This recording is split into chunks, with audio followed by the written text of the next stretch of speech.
Still loading. There we go. What's up, everybody? Welcome to Frank Analysis. I'm your host, Franco. It's been a while, but I'm back.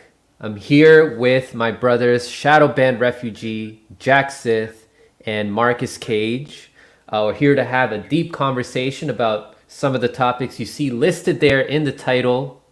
It's been a crazy weekend with what everybody's been nonstop talking about, but I'm surprised that no one's talking about the thing that I have listed in the title here regarding Pfizer and alopecia and the Oscars, which we can get into.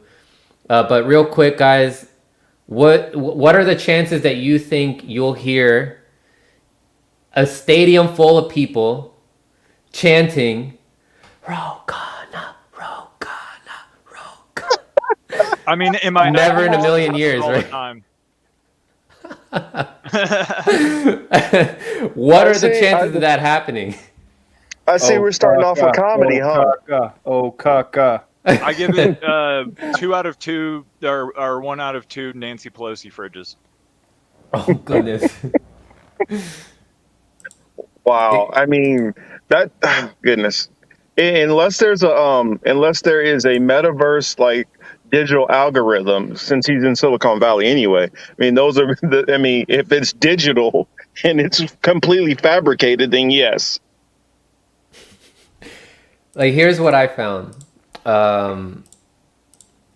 So top figures from Bernie Sanders' presidential campaign, and this is news from last week, but I just wanted to talk about this and open up the show with this because 2024 is inching closer, and I think that a lot of people who have woken up know that we're not going to get a savior that's going to run for president, but it's certainly not going to be anybody that's going to run for the Democrats.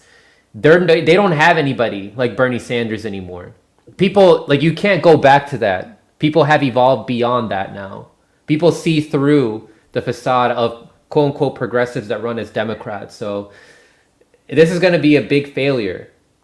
Ro Khanna, who aligns himself with corporate Democrats, if people want to vote for these establishment Democrats, then they'll just vote for one of those guys instead of like someone that pretends to be progressive but is really aligned with them. Why the heck would somebody like someone that's like a faithful Democrat, why would they vote for Ro Khanna when they already have like all these other establishment Democrats? But also, the people who are pushing this, Political goes into it. It's Jeff Weaver, who was urging Bernie Sanders to take corporate money in 2016 and in 2020. So it's no surprise that these people that were responsible for Bernie Sanders' failure in 2020 against Joe freaking Biden are in for another failure in 2024. Guys, what are your thoughts on this? This is the stupidest timeline. Indeed it is. Who the heck wants Ro Khanna? I go ahead, Marcus. Or wait, you muted. So I was going to say it like this. As far as Ro Khanna and even Joe Biden's chances, you're screwed now, rude boy. You're screwed. That's what they're looking at. These people, I mean, Ro Khanna, are you fucking serious? This guy has probably the charisma of a sponge, and this is who we're going to try to put up? I mean, it'd be one thing if he had some kind of credibility. It would be one thing if he actually had an original policy idea. But all he's going to do is try to recycle Bernie's garbage a third time over.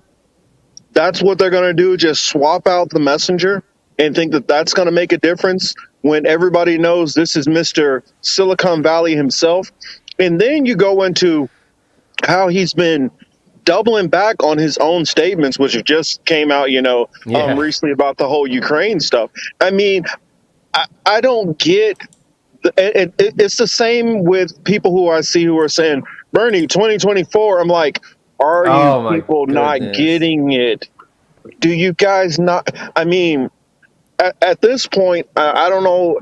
I mean, I don't know how much more we can break it down and get this across to people, because This is just nonsensical. Now, I get it. Maybe what it is people can't face the fact they don't want to face the reality that sometimes there ain't shit you can do about it. I mean, it sucks to Amen. look at it that way, but sometimes that's the reality. There is literally nothing you can do. I mean, do you think during the Trail of Tears they were like, you know what?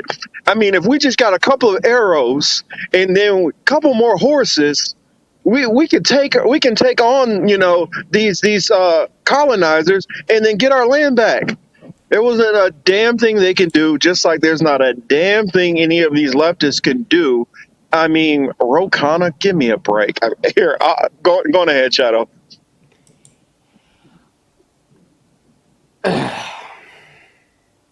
Listen, America. They're just not that into you. Like, Democratic Party is just not into you, man. There ain't nothing. It's not you, it's them. It's not. Yeah, it's not you. It's them. They hate you. They want to fucking. They hate you. Like, and this idea that you're gonna get this Silicon Valley darling to take fucking Bernie's spot. Like,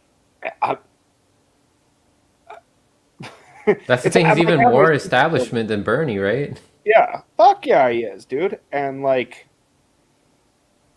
it's fucking asinine to me. It's just at this point, it's like I'm watching a circus act. Like it's fucking stupid. And dude has corruption scandals of his own, right? Like, and he's got a fucking partner that does some trading and investing, and like, you're never gonna.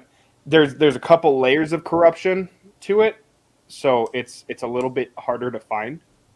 But I mean, he's worse than Bernie, and he also gets to check some of the identity politics boxes. Yeah. Fucking, I don't like it. I don't like it at all. And the fact that he's starting to get like a media push, not necessarily like the independent media people are kind of like over it, but like he's starting to get his name recognition in mainstream media. So that's a red flag already, right? And yeah, it truly doesn't fucking matter what Democrat that you run in 2024 anyway. They're going to fucking face a slaughterhouse. Like, it's going to be bad. It's going to be fucking bad. Like, and worse off yet, Ro Khanna, if they push him and they run him, all of his skeletons are going to come out of the closet. So, I mean, how many people are going to be talking about his connections with Modi is what I want to know. Great point, Jack. Great point. That years ago, before Modi was even stigmatized, during I think it was Obama, it may have been, Ro Khanna wrote, I think a whole thing on. It was just he talks out of both sides of his mouth. Like, Ro Khanna will do whatever he wants to do, when he wants to do, to make himself look good, and that includes the relationship with Modi. I had to go back and find some of the original research I'd done on it, but it is everything that you would think it is. It's just the same kind of virtue signaling bullshit, like how he'll cover like Yemen and say some truth sometimes, but then completely do the opposite thing other times. It's just not consistent. And he was always bad on the Israel-Palestine issue, right? Yep. Oh yeah. I think that the best he can hope for is like Andrew Yang numbers, and Andrew Yang didn't perform well in the 2020 primaries. I would say those vibes. Not Andrew Yang. I would say Kamala Harris. Wow. Damn. Kamala Harris didn't even make it to like. My point. Yeah. Complete I can see that. media fabrication. Complete media fabrication. Well, Ro Khanna and Jeff Weaver, everyone who worked for Bernie Sanders' campaign trying to push for Ro Khanna, it's never gonna happen. It's a people. You can't. What's the saying? Like, once you like open Pandora's box, like when people saw through how voting for progressives isn't the solution. All these people who figured that out in 2020, you can't you can't put the pieces back into the box. Like it's out. People are already aware, and even before that, Ro Khanna just wasn't one of the popular progressives to begin with. Well, even if he was, I honestly feel like for people who actually like paid attention to what happened last time, I mean, I think just Bernie just broke it. It's kind of like if you're with a spouse who cheats on you and you're like, you know what, I'm gonna give you a second chance. Or not even that they completely cheated. Maybe they got close to doing some stuff. You found a phone number, found some glitter on somebody's cheek, hey, wait a minute, it's a little sketchy. But it's like Bernie was like we caught him in bed, you know. It's like we caught him in bed in the act. And so I don't see how they can run this play again. I mean, unless you're a person who's just not politically engaged and you have like certain leftist values, then you could possibly fall back into it. Or the other category is just the like hopeless romantic who's just going to, no matter what, they're going to try to force this thing to work.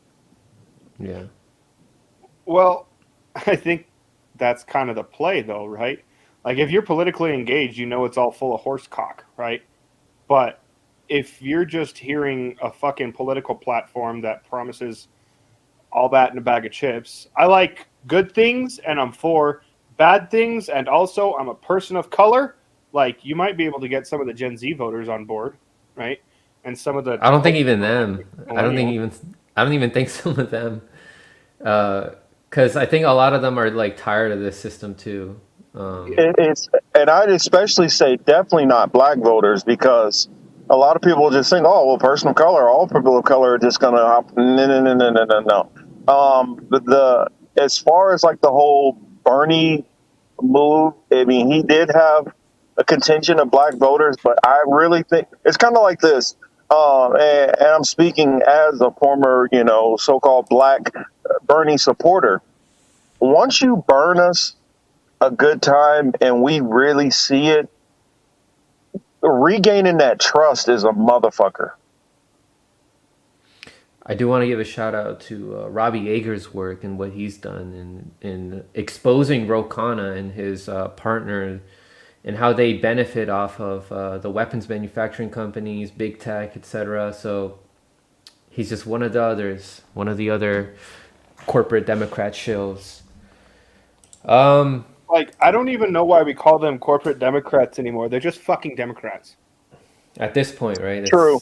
It's synonymous. Saying Democrat versus corporate Democrat, they all do, including because I think the word corporate Democrat, it was almost like a psyop in and of itself, right? Like, there's corporate Democrats and then there's good Democrats. It's like, well, who still do the bidding of the corporations. It's just like when they say they don't accept any corporate PAC money. It's a way for them to say they don't accept corporate PAC money as a way to pretend that they don't accept PACs. They just don't accept corporate PAC money. Correct.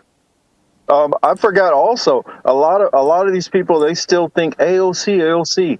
If you look at her voting record, and shout out to Daniel Loveker from Hard Lens Media, he said it like, he's like, AOC by her voting record is actually one of the most conservative Democrats. She literally just votes with frickin' Pelosi nonstop. But she handsplains when she does it. Yeah. Handsplains.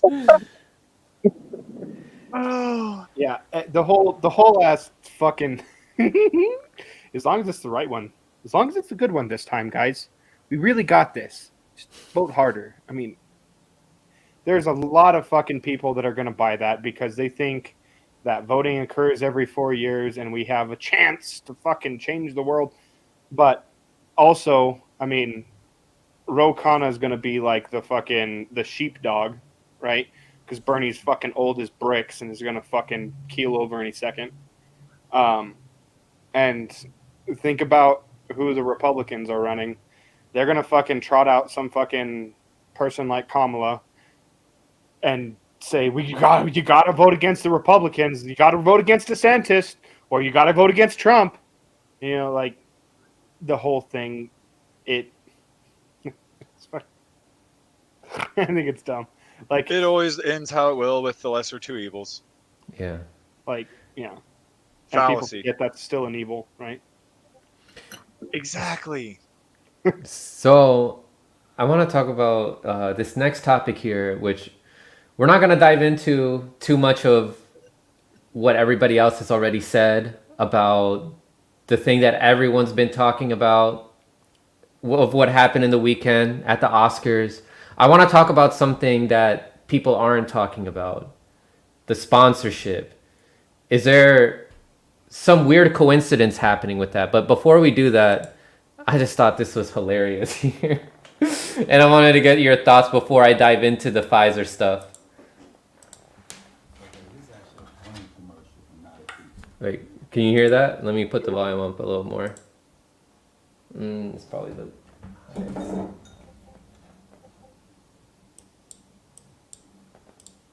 Okay, this is actually a funny commercial and not a creepy one. Oh, there you go. Hey, check this out. Here's the situation. Say you out with your boyfriend, your girlfriend. You know, you're at school, you're at a club or something, getting busy. All right, you're just having fun. Somebody steps up to you and they tell you they want to rumble. All right, now just stop for a second. Before you lose your head, get all crazy and toss your hands up, just think. The person that uses their head can always defeat the person that's just trying to use their hands. Now remember that, because the more you know. Wow. Isn't that funny? Now, I'm not trying to judge anyone of that situation that occurred, because I can see myself being in any of those in any of their positions, but I just thought that was funny. Will Smith from the 90s said that. I mean, Will Smith of the present should listen to the Will Smith of the past. Yeah, I thought that Will Smith of the past was pretty wise. It seemed kind of out of character. Well, let him just tell you the story about how he became the prince of a town called Bel Air. Oh, he got into...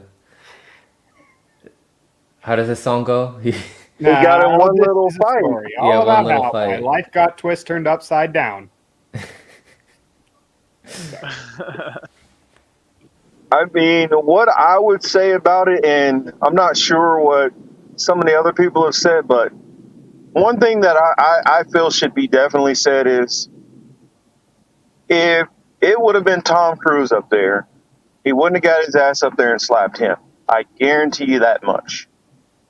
Another thing, if it would have been The Rock, he wouldn't have got his ass up there and slapped him either. And so, what was it? Joe Rogan said it best. He was like, if you can slap the guy and turn your back to him, then that's somebody you shouldn't slap. Because at that point, that's bullying. I mean, pure and simple. Now, you've been in Hollywood for 30 freaking years and you can't handle yourself. Part of why they get paid all that money is to deal with all this kind of pressure. If you're getting paid millions of dollars and you're a multi-hundred millionaire and you can't take jokes after 30 years, also on top of it, you and your wife are the ones putting all of your business out in the streets. You're letting everybody know that the whole town runs through your wife, and she's telling people that you don't satisfy her. Now, I'm just saying, it might look like you look like a little bit of a cuck, and you're trying to, get a little macho because your wife has been emasculating you on the world stage for years. So, I mean, I don't know. I don't get it. Because I look at it like this. Also, you know what? Let's not even go off of just size alone. If it would have been Cat Williams up there, you think he would have walked up and tried to hit Cat Williams? No, because he knew if he would have hit Cat Williams, even if Cat lost, they were going to be fighting. It ain't going to be no, I'm just going to take the slap and stand there. It's the same thing like if it was somebody like me. For one, you walking up on stage, I'm already putting my hands up because I'm like, you ain't supposed to be coming up here. So obviously you're not coming up here to give me a fucking hug. So you're coming up here for something else. And I'm Well, gonna and be the scary prepared to part give is you on something stage. else. Yeah, and you kind of just hit it too. Is like another thing is like when you're up on like a stage like that or whatever, depending on how that lighting is, you can't really see. The lights are right in your eyes. So if someone comes up and on you, like they're coming out of like nowhere. You're Well, thinking that's a about so little many bit different things at the too. Oscars. There's already a At the lot of Oh yeah, yeah, Oscars, precedent. yeah. that's a little different because that's well lit in there. So he was able to see him from a Oh, you're good right. distance, and Yep, so he I was just thinking of a he different just was like he ain't gonna really come all the way up here. And I mean, I think the slap was the last thing that was crossing his mind. I mean, I felt like I would have rather him just stand up and yell if you felt that passionate, but to get up and walk up and sucker punch somebody, and then I've heard some leftist commentators, couple of them being women, saying, "Well, I think my man should get up and defend me and all that." And And I'm then their like, man had the opposite take. I know who you're talking about, Marcus. I'm sitting there like, Yeah.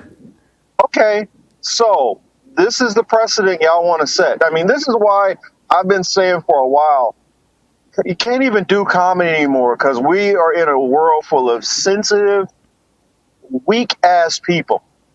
Everything hurts everybody's feelings. And that's the problem. I grew up in the age where, think about it. Most of us grew up with your mama jokes, right? Hmm. Oh Some of yeah. those your mama jokes actually touched on something that was dealing with your mama. It wasn't like, they were just And those saying were the ones. random Yeah. stuff. And so we all had to deal with this. We all had to deal with and people and if we can deal with this, being layman people that don't have the training and are not getting critiqued all the time. Also, since you brought up the alopecia thing, also a clip came out earlier where um, I he saw was that. literally dissing on somebody who had alopecia also. Yeah. So In the what? Wow. I 90s mean, when he was on Arsenio Hall, yeah. right? Now, I guess that drummer should have been able to walk over there and slap the shit out of Will Smith, and that was cool, right? No, that's I had not what forgotten would have about happened. that. That's not what would have happened. And let's factor in another thing. For the Oscars to allow an employee of theirs, because think right at that time, Chris Rock is working for them. He is in service to them. You let somebody walk up and assault you on the job, and then not only not put him out, you give him an award and a standing ovation, and don't even rush him off the stage. You let him get up Whoa. Pretty there. bad. And how are you being a protector and try and while you're being a fucking bully? That means it don't go together at all. So that's my spiel. Sorry, I went a little long. That was Um, good. if I could provide some comic relief, I think Will Smith needs to learn how to take a joke as well as if his wife can take a dick. But um, uh, Oh, yeah, assuming that it's not all staged. Um, well, you heard what Chris Rock said, right? no, He said the only time you get hit by Ali and it don't leave a mark. Yeah. So, I mean, assuming it wasn't all staged, I'm like, what kind of a pampered little prick are you, dude? Like, both of y'all, though. Like, you can't take a joke, so you go and open hand slap a man because you're that much of a pampered little prick because you can't take a joke. And then on the other hand, Chris Rock, you didn't fucking slap the motherfucker back? Like, you're a pampered little prick, too. Like, maybe just because we grew up here where, like, road rage will get you fucking shot. Like, I mean, we're a pretty violent culture down here, I guess. Like, yo, what the fuck is wrong with all y'all? Like, learn how to take a joke. Well, Is I he? think if Chris would have done anything back, he knew it would have escalated. Yeah, true. Well, he did what Will Smith said in that clip I just showed. Like, he won with his head. Oh yeah, because Will Smith is losing right now. And Like if it wasn't staged, he has to be That going is a through a good lot of point. mental shit. A If it lot of mental wasn't stuff. staged, that is a good point. It was such like a like the joke was such a non-joke joke. Like it, like even Chris afterwards, you see him because he's just like, he's got to go through it because it's like it's material, right? Like even the joke wasn't that. Like for Chris Rock, who can roast motherfuckers, that's like mild as fuck. He didn't say her name at all, even though people knew who he was talking about. You know what I'm saying? Like it was a GI Jane joke. And I don't know, fucking, she's still hot. Like, Sinead O'Connor was fucking hot. Like, What's there are wrong with plenty of baldness? fucking hot ass bald women, dude. Like, stop picking on the baldies, everyone. And she said in interviews, like, she doesn't care if what people have to say about her alopecia. I mean, I'm just pointing this out here. Like, I'm not saying like, oh, this is what they're trying to do. I'm just pointing out that Pfizer is coming out with some alopecia treatment, and I want to give a shout out to Suzanne Murphy for showing me this. So this is an article that she shared with me by Jasmine Colatriano, saying that Oscar Slap shines new spotlight on alopecia areata on Sun. Okay, so we know what happened. It was on a hair loss joke on alopecia. According to the American Academy of Dermatology Association, alopecia is classified as an autoimmune disease, which causes the immune system to see the body as foreign, launching attacks to eradicate, blah, blah, blah. They've announced, Arcturus Biotherapeutics Inc. has announced it will soon be starting clinical trials for its biological JAK1 pathway inhibitor, ARQ-255. The JAK1 pathway is a prime target for autoimmune therapies due to its role in the inflammatory response and cell maintenance. Eli Lilly also coming up with something that it's being considered a candidate by the Food and Drug Administration. And here, Pfizer is mentioned. An early phase 1 study sponsored by Northwestern University investigates the off-label use of minoxidil to reverse alopecia induced by chemotherapy. The study is currently recruiting 25 people and will monitor the degree of hair growth and quality of life. Minoxidil is currently approved by the FDA as vasodilator, marketed as Rogaine and manufactured by Pfizer. Pfizer, partnered with Everest Medicines, is also exploring the potential applications for its immunomodulating candidate, etrasimod, which is being investigated for an alopecia indication among other inflammatory and autoimmune diseases. We saw Pfizer make a whole lot of money these past 2 years, since 2020, right? Late 2020, with all the stuff that we've been talking about on Rockfin in regards to the Rona. And in August 2021, not that long ago, Pfizer announced positive top-line results from phase 2B to 3 trial of retulesetinib in alopecia areata. So Pfizer was a big sponsor of the Oscars. I mean, I'm just pointing out a connection there. It could all be coincidence, but I just want to get the thoughts here of these intelligent gentlemen here. What do you guys think? How about a bald, just like a quick bald perspective, like because I've dealt with like balding. I think most men do as you get older, and there comes a point when this is where I think that they're fucking with us, because from the standpoint that when you lose your hair, like why would you want to be adding more shit into your body if you're already dealing with chemo or something like that, or some kind of cancer? Now you're like it's just kind of like the false hope thing. Like, and I've seen people who've tried Rogaine and done all those down to hair transplants, all the efforts and wasted money, when I just went out and got a straight razor and took, shaved it down. Much happier since then. There you go. I don't think there's any such thing as a coincidence in politics. And markets are politics, right? Politics are markets too. But yeah, the fact that someone got assaulted and nobody got arrested. Thank you, Prop. Thank you. Thanks, Prop. Solidarity with the Baldies. But the fact that someone got assaulted and no one went to and no one was detained, it wasn't even thrown out the fucking show. On live, Instead, got rewarded. Yeah, got rewarded at that. I mean, that kind of sums And up then our it society got in a people to nutshell. talk about the Oscars, which nobody was caring about. And their ratings have been dwindling for years. And that also, those jokes were ran by in rehearsal. Like, someone brought that point up to me, and I was just thinking, like, if those jokes were ran by rehearsal, there wasn't an issue then, but all of a sudden there's it's almost like, it feels like to me that maybe there was gonna be something that happened, like a confrontation, but, you know, Bitch Boy Smith just let it go too far, right?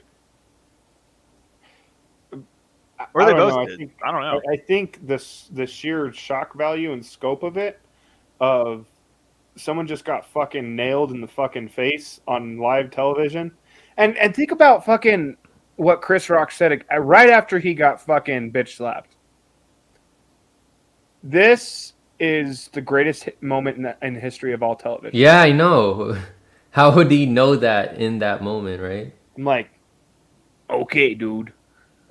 And then Weird thing to say. comes out. It just happens to be with this particular condition that this fucking big drama and spectacle is made of, and Pfizer, who's sponsoring the event, just happens to be, just by sheer coincidence, releasing a treatment for this particular happenstance condition.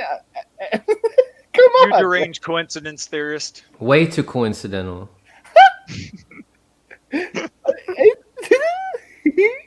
Well, and to add another wrinkle into it, just following where you guys are going with it, a condition, well, something that has always been an insecurity, especially in the Black community for Black women, is trouble growing hair, balding, things like that. It's always been an issue. And so to take a very, very famous, beautiful Black celebrity and make her the victim right when all this stuff is coming out, so she could be the face of this new movement, to advertise to a certain specific demographic, I mean, the levels of coincidence are kind of striking. What about boop boop induced alopecia? Right. What if that's a symptom of? That's the thing, is they're saying A it's an symptom autoimmune of the response. boop boop? Yeah. Like, and also of formally contracting the plague. And it's an autoimmune disease, right? Pretty much everyone is developing autoimmune diseases and allergies with all the chemicals that they're putting in our food, all the chemicals that are being put in our environment. It seems like potential there for Pfizer and other companies to be making money off of treatments that's causing alopecia and other autoimmune reactions, right? It's profiteering on both sides. You get both sides of the end. You create the problem, then you have the solution for the problem. The kind of the hitter for me on this was that, and this was probably just my ignorance on the subject, but just seeing people have dealt with this exact thing. Either they were told it was genetic or things like that, which again, you can argue both ways. But most of the experience that I'd had with it, I did not know it was an autoimmune level. But that is interesting, because for me, it makes sense both ways. But to think about the fact that if there's going to be an outbreak of autoimmune whatever, I'm trying to think of how to even talk about this. Because of the actions of the experimental thing, how they work, like, just think of the nature of what people are dealing with. And what better way to get people to talk about it than to get the most controversial couple right now, or one of the most controversial couple right now, next to Kanye and Kim Kardashian, to talk more about it and to feel so sensitive about it. I mean, they've been in the limelight for a long time already. Circuses, man, we do. Like, we're a nation of fucking full-on Americucks. Like, we give a shit entirely too much about these celebrities, and that's always the fucking, like, give the dog a bone fucking thing, right? Like, that's how you get people to care about shit that doesn't fucking matter. Like, I don't know. And there's natural things, like not specifically for this thing, but if people like, so I mean, like when you bald or whatever, like there's things that you can do so that you're comfortable. So it's not even like but with this disease it'd be a little bit different. But like we're not going to hear about the treatments that are effective and have been known to work for years. Coconut oil, like something cheap like that. I'm trying to think of all like the different waxes and things, but like tea tree oil, shea butter, jojoba oil, things like that, things that are cheap over the counter that people can use to deal, with the uncomfort caused. Not that it's going to heal anything, but again, it feels like another way to get like another product line out. Jamie says, didn't Ayanna Pressley come out and say she has it? I mean, I wouldn't be surprised if they start talking about this treatment more in the media. If they get Ayanna Pressley to be somebody to talk about it more and to push for this treatment, it wouldn't surprise me. Yeah, it's too coincidental to be coincidental, right? Like, it's. There's a great. Oh, sorry. I don't necessarily. I don't think that there isn't a possibility of coincidence in some things, but when there's a lot of money on the table, there's no such thing as a coincidence. Like, and yeah, like, we are an entirely superficial fucking culture. The only thing we care about is physical appearance, right? Like, that's like the whole thing about fucking TikTok, right? Fucking 20 seconds of how you can make yourself look fucking a certain way, and then Snapchat with the filters and the thing and the Instagram and all. I guess I'm halfway boomer because I don't fucking subscribe to any of those platforms. But you like, kids and your technology. Get off my fucking lawn. Hi, Lucy. Yeah, like the whole thing just seems. It seems like the death knell of a superficial culture. Be like, oh, this person made a joke about somebody's fucking looks, and therefore this person had to slap this person. By the way, we have this treatment for this particular thing. Like, Right. Like, just real quick, by the way, while we're talking about this, we have a treatment. Yeah, like. We'll get back to you, but here's our sponsors, the people that are making this treatment. I just. Well, I was going to add in, if you think of with a certain thing which has been going on for the last couple of years starting to subside, and them not being able to sell a certain product, they're going to need to move on to another product to try to pump those sales back up and try to keep them going. So You just hit on something, Marcus, too, because it's a normalization of their market now. Because the second that they started, when the media was saying that heart attacks in children was normal, fucking floored me. And myocarditis was normal in children. Oh yeah, that an Allegedly. inflammation of your heart is allegedly a normal thing. Like, that is what I think we'll see the normalization of whatever symptoms and like side effects people have from allergies to pollen is normal, even though at one point in human history it wasn't normal. Allergies to peanuts is normal. It's like the US was the only country that had people with peanut allergies. I was just gonna say that happened. Were you saying like the rise in autism? Yeah. That's just, I just start rising for no reason, and just how asthma, it just started rising for no reason. Cancer started rising for no reason. Oh, it's just normal. It's because we have so many people on the earth right now. That's why. So we're seeing it more often. No, proportionally too. Proportionally, it's increased. I really appreciate meme warfare. I that is something that's really cool about 2022 is like the memes are just fucking are just awesome for all my Illuminati fans out there.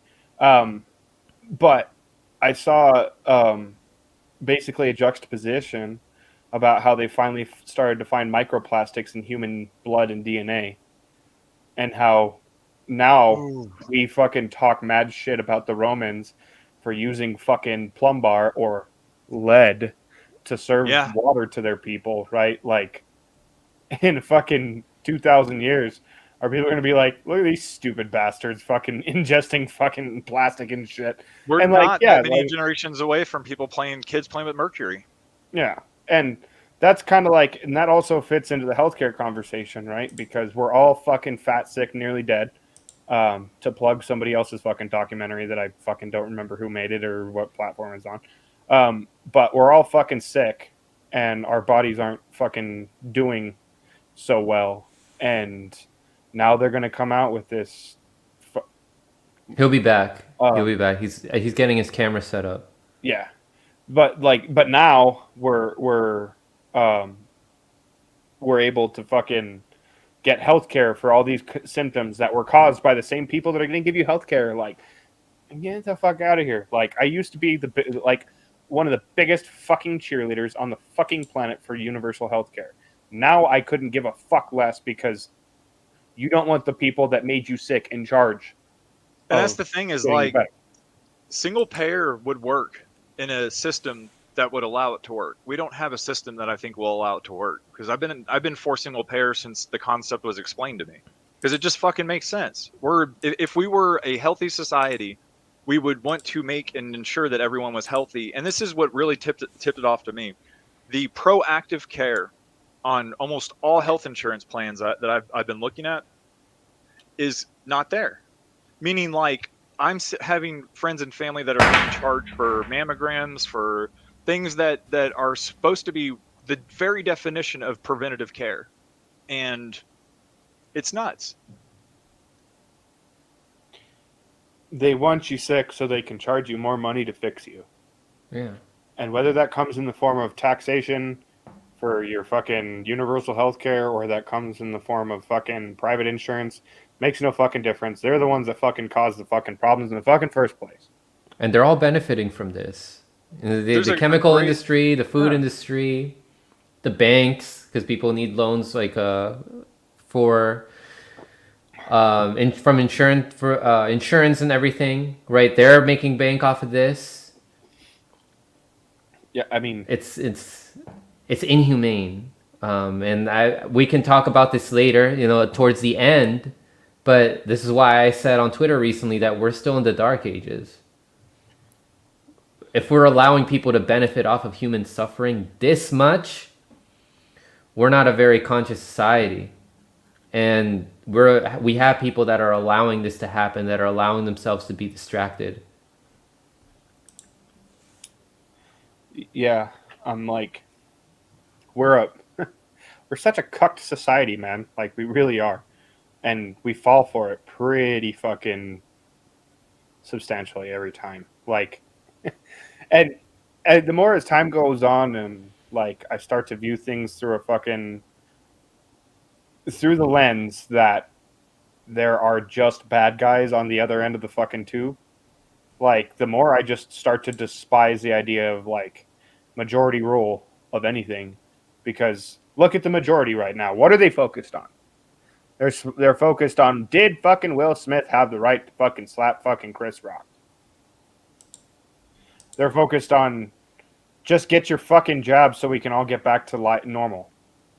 They're focused on, oh, it's all Putin's fault that the fucking gas prices are high. Oh my goodness, man. I'm seeing Ukraine flags all over where I work.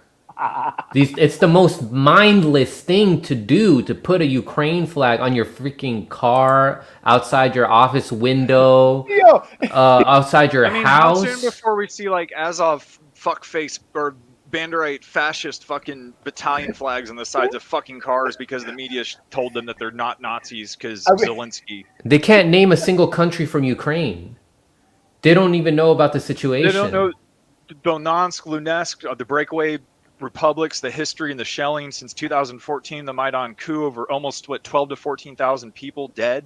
Like, this is indiscriminate shelling, you guys. There was a cluster munition warhead designed to hit one, like in the center. It was either in one of those regions. It hit the center, and they had done a campaign to try to get more people in the town square. If the missile had not been shot down, it would have killed a ton of more people. And that's the kind of shit that's going on over there. Yeah, and cluster munitions are, by the way, a war crime. Yeah, war crime. For a reason.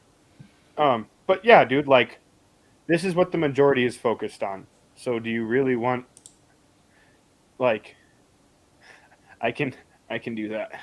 But I'm also I'm a total nerd. Like, if I'm reading something, okay, so like, and Tina can attest to this. Like, if we're watching a series on something or a movie on something, I'm pulling out Google Maps. I want to know what it fucking looks like on a map for some reason. I want to know what the terrain looks like, and I want to know what the fucking, like, the topography. Where's the mountains? Where's the hills? I want to see where the fucking rivers are. Like, people just say, "Oh, Ukraine good, Russia bad, therefore Putin's fault," because that's what we're trained to say. We're trained from birth to just accept what we're told ad nauseum, and to buy into dualistic thinking. Yeah. So I mean, because there's a good person, that there must be, because there's a bad person, there must be a good person. Which, yeah, but also there's nuance in that. yeah. So I want to give a shout out to Jack Sith, who's here with us, because he sent this video to us. It says Putin sets ruble for gas payment deadline, April 1st. I don't think it's a joke. It's not an April Fool's joke. Inside Russian report. So let's take a listen to what he said, and then we'll get the thoughts from everybody here. In Mother Russia, April Fool's you. I signed a decree that establishes rules on selling Russian natural gas with the so-called unfriendly states. We suggest to the contractors from such countries a transparent and easy to understand system to buy Russian natural gas. They have to open a ruble account in Russian banks. These accounts will be used to pay for the gas that will be supplied starting from tomorrow, starting from April 1st of 2022. If such payments are not made, we will consider it as failing to perform the contract by the buyer, with all the consequences followed by this. No one is selling anything for free, so we are not going to be involved in charity as well. So the current contracts will be stopped. And I would like to emphasize here, in the circumstances when the financial systems of the Western countries are used as weapon, when the companies from these states refuse to implement contracts with Russian banks, enterprises, and individuals, when assets in dollars and euros are frozen to use foreign currencies of these countries, doesn't make sense. And what is happening, what has already happened, we are supplying gas to European consumers.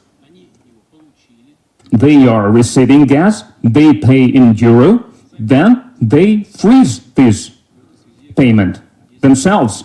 So we have every reason to consider that the part of the gas that we supplied to Europe, we basically supplied for free of charge.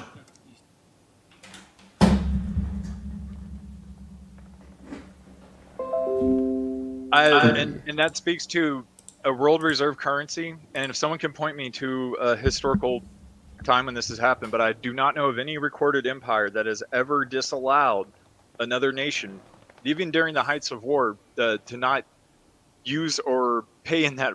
It undermines what a reserve currency is supposed to be.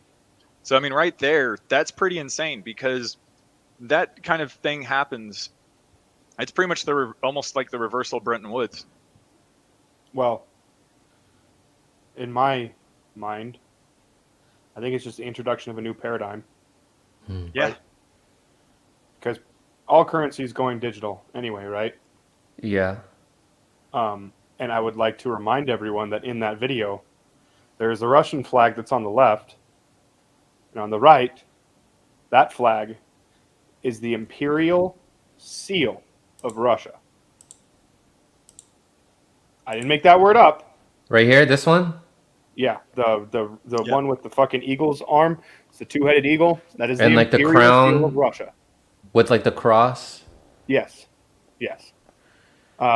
So we're just watching an old empire find its feet again, right? Like the East has made a strategic alliance, and they are going to use currency as their bludgeon. Like this is something that's And it- happened over time, throughout history, over and over and over again. This is nothing new. This is just the introduction of a new paradigm because the And we're- dollar has collapsed. It is, and we're seeing also Saudi Arabia trying to move away from the dollar. So Saudi Arabia, which was a loyal customer of the U.S., moving to the yuan, and we see China aligning itself with Russia, telling the U.S. to f off. What do you guys think is happening right now? The collapse of the U.S. empire and the rise of a new one, I'd recommend or just a everyone go transfer check of power? out. There's a basically any interview that you can watch of Austin Fitz, where she goes over essentially what she was told and confidence at this in this meeting or whatever. Which again, it's anecdotal, so take it for what it is. But what was told to her was essentially that they're moving the money out of the country, and what she thought that they had meant was that they're going to shuffle some funds around, but they're not going to just like drain America. So now she's changed her perspective. Is like, no, they're moving the money out of the country. And then you look at NAFTA, you look at all the things that were done to essentially help industrialize China and other nations. Those, like, when people say that there's this conflict, it's like this was all behind doors. I mean, Kissinger met with, it's nuts.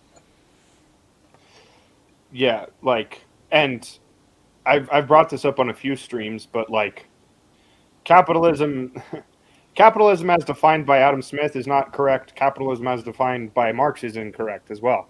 We've moved into we shifted into a new paradigm in 1935, right? With the US dollar making its move on the world, and then in 1948 that was solidified.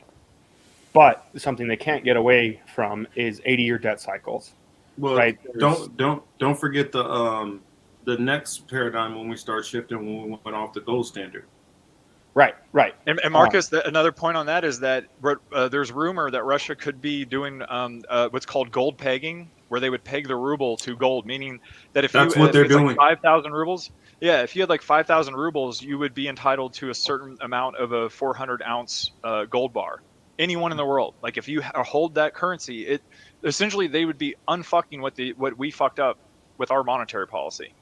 Yeah, but let's not forget that. Am I still there? You're still here, yeah. Okay. Let's not forget that they've partnered with China, who has introduced, piloted, and solidified the digital yuan. Mm-hmm. Nobody ain't trying to move to fucking back to the gold standard. That is a captured market and everyone knows it. Like on the world stage, like gold standard isn't a thing. Like they understand that gold mines are fucking owned by financial institutions and blah, blah, blah, blah, blah, blah, right? So they're moving into a digital currency. But the reason why they're holding that much gold in both China and Russia is so that if the financial institutions play their typical precious metals game where they fucking shoot production up when the price of gold is too high and they drop production down when the price of gold is too low, right? Like they're or too high, sorry. If you hold enough gold, you can fucking capitalize on that on that market manipulation, right? Like you can buy dips and you can dump the fucking pumps, right? Very easily if you hold enough gold.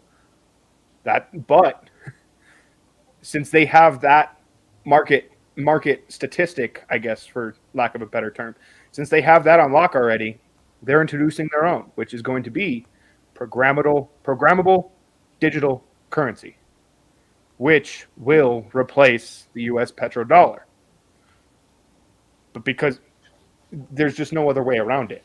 Like, Well, Well, and actually, I think what you could eventually. end up seeing is multiple what are what we consider reserve currencies. I think that when we think of a multipolar world, I think that's what we'll see is we'll end up seeing CBDCs. They'll use China and Russia's pretext for an excuse on why we need a CBDC because we can't compete with the menace of them, and they may play up the Saudi Arabia doing that as some kind of betrayal, but they'll still sell arms to them to take and spread violence and destruction across Yemen. Mm-hmm. yeah, So, let's not forget that, please. While everyone's got the Z in their bio and like toting a Russian flag, let's not forget that they made a deal with Saudi Arabia and UAE to continue genociding Yemen. Thanks, people. With what kind of munitions are they using? Cluster just talked about earlier? munitions. Bingo. Which are illegal or should be. And No, the war they're crime. only illegal in fucking places that the U.S. media fucking says. They're totally okay everywhere else. Marcus, you see bombs and weapon systems don't detonate unless a camera's nearby. Yeah, that's Western kind of cameras. interesting. It's kind of interesting. Well, here I wanted to say this to add on because let's take it a little. I guess let's simplify it for those out there who are not able to follow exactly everything Jack and Shadow are talking about when they're going like really in depth in the financial markets and stuff. Let me give you guys a quick little allegory to think about. If you have a mobster who's running the town, he's been running this town for decades, and you have a number 2 and you have a number 3 who are right behind him. They're working with them, but they're always getting the short end of the stick. How long would it take before eventually they say, you know what? When we get our chance to knock the big boss off, that's what we're going to do. And so I know there is a lot of the World Economic Forum stuff. Before that, it was the Bilderberg stuff. And you still have all of these different things going on. I'm not saying that they're not working in cahoots on certain things and about moving everything to digital. But what I'm saying is you still work with the boss until you find that chance to overthrow the boss. And I believe China and Russia, that's what their 20, 25-year plans are about. China has said it outright that their goal is to be the new hegemony. And so they've been talking about this for a while. That's why they're partnering up with Russia. That's why Russia is, both of them are actually doing more partnership with India. That's why they're partnering up with Saudi Arabia. That's why they're partnering up with UAE. That's why they're going into Brazil. That's why they're going throughout South America and different parts of Africa. What they're doing is they're trying to build a coalition to go against the Western powers. Now, they're saying, now either you guys can step off to the side, like sometimes the older mob boss, he'll be like, you know what? Okay, I'll retire. It's your show now. I'm going to go off into the sunset. But sometimes there has to be a violent overthrow. And so right now is what's being weighed by the Eastern powers, as we'll say it, and the global South is this going to be a peaceful transfer of power into a multi-polar world? Or is this going to be taken over with force? I would like to say this as calmly as I possibly can about multipolarity. People are romanticizing this idea of multipolarity because somebody's finally standing up to the U.S. empire or something. Yes. Multipolarity is just titans battling on the heads of the innocent. And it's dead ass going to 1984, Eurasia, East Asia. Oceania. It's formalizing Oceania. Yep. Well, I don't like this fucking romanticization of multipolarity. But there are going to be a lot of innocent fucking people that die. We should not be happy about this, but we shouldn't be standing the U.S. empire, but we shouldn't be fucking happy about the introduction of a multipolar world either. Like, this isn't a good thing. So we should stand with the people who don't want to violently dominate and control others. Like what were the nations in 1984? You said Eurasia, Oceania, East Asia. That's it. Yeah. There's no Americas? The Americas is part of Oceania. Yeah, Oh. that'd be Oceania, and then East Asia, and then Eurasia would be Russia, right? Or would that be East Asia? East Asia would be China, right? It going to about the Volga, I think is. Well, let me just pull it up. And I'll add on to this. What this goes back to, probably correct me if I'm a little off on the dates, but was it 1910 when the West started finding out, more and more resources as far as oil, especially in the Black Sea, and heading into the area which I refer to as the Levant. When they started finding out more of those different things, and that's when you had like the Umayyad Caliphate, which was in that area, and they decided we need to get those Turkish Arabs out of the way and get to what's really going on in there, the new currency. And that's the reason why they didn't care about going off the gold standard, because they had black gold, oil. Yes, they fucking do. Like, and just to what you were speaking to like earlier on this, Shadow, is that with oil, OPEC, all of these different things, they control output. Mm-hmm. Well, I want to remind everybody of something. I don't know I know you guys all remember it, but I doubt it's on the top of your heads.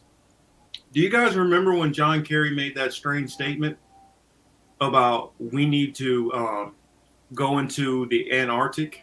Yeah, you were a guest for that show when I pulled that article up, because Russia is trying to obtain resources in the Arctic, and we need to stop Russia from doing that because we're trying to fight for climate change. Like Russia is going to destroy the Earth if they obtain those resources, so we have to protect those resources from Russia.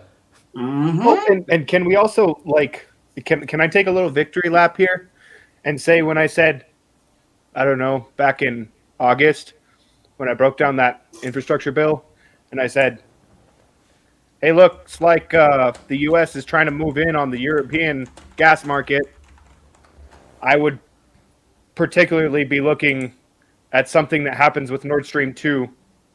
I would particularly be looking for some type of escalation of conflict with Russia having to do with Nord Stream 2 so the U.S. can move in on that European gas market. I mean, here's the article. Now Standing Rock. And, now, how long ago was that, Franco? December 2020. Exactly. Anybody who thinks that this just popped up all of a sudden, this didn't just pop up. We have to have long memories. We can't be Finding Nemo, Dory with this. Yeah. That sentence alone is just mind-boggling. Like scroll up again real quick. The header to this article. John Kerry's think tank calls for war with Russia over climate change. And then he says America will soon have a government that treats the climate crisis as the urgent national security threat it is by going to war with other countries. Mm-hmm. And isn't the military the number one cause for climate change and fossil fuel emissions? Isn't that the military? Yes, the U.S. military. Bingo. Preparing for war. Here's the thing, and China's also mentioned here. The three priorities they wanted to do for climate change: a huge rebuilding of the United States military bases, 2, countering China in the Pacific, 3, preparing for a war with Russia in the newly melted Arctic. Wow. Yeah, I did a video on my What I've Been Thinking page. I'm trying to remember how long ago it was, but it was about China warning Biden. And this was when a lot of people, when Australia was getting spooked out about China invading Taiwan. And then that kind of died down. Everybody kind of forgot about it. Now this is popping back up. And I mean, none of these things just come out of thin air. All of these things are constantly moving, but they keep us entertained with the bread and circuses. Hey, well, LeBron just dunked on Kevin Love. Ooh, Will Smith and Chris Rock. Pay attention to this over here. Oh, this place is dropping mass standards. Let's pay attention to all this over here. But this is where the real ball game is. This is what it's really about. Because on top of the oil, A lot of people forget this. Ukraine and Russia, about a third of the world's grain comes from that area, and wheat and all kind of different products. Now, granted, it doesn't have to be; other places can grow it, but at the current time, about a third of the world's grain and wheats and stuff come from that area. Also, as far as Europe, that is the most fertile soil in all of Europe. They call it the Black Earth. And I have my own little spin on it because I'm a fucking history nerd. Same the here. Black Earth can feed the world because the world has fed the Black Earth. That place has always been the battleground of empires. Always been.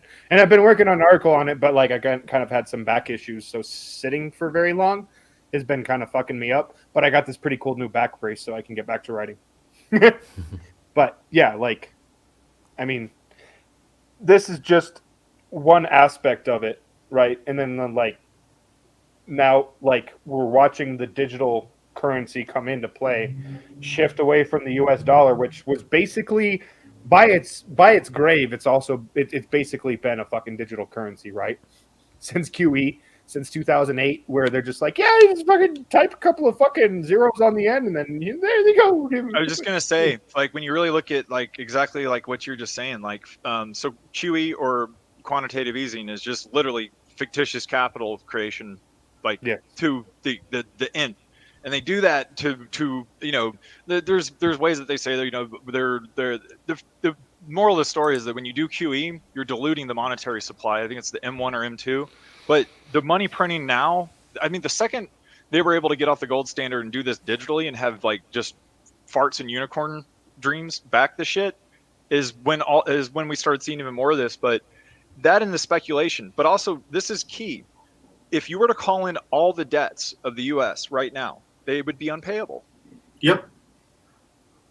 And by the way, Jack, can you make sure to remind the people who most of these debts are owed to?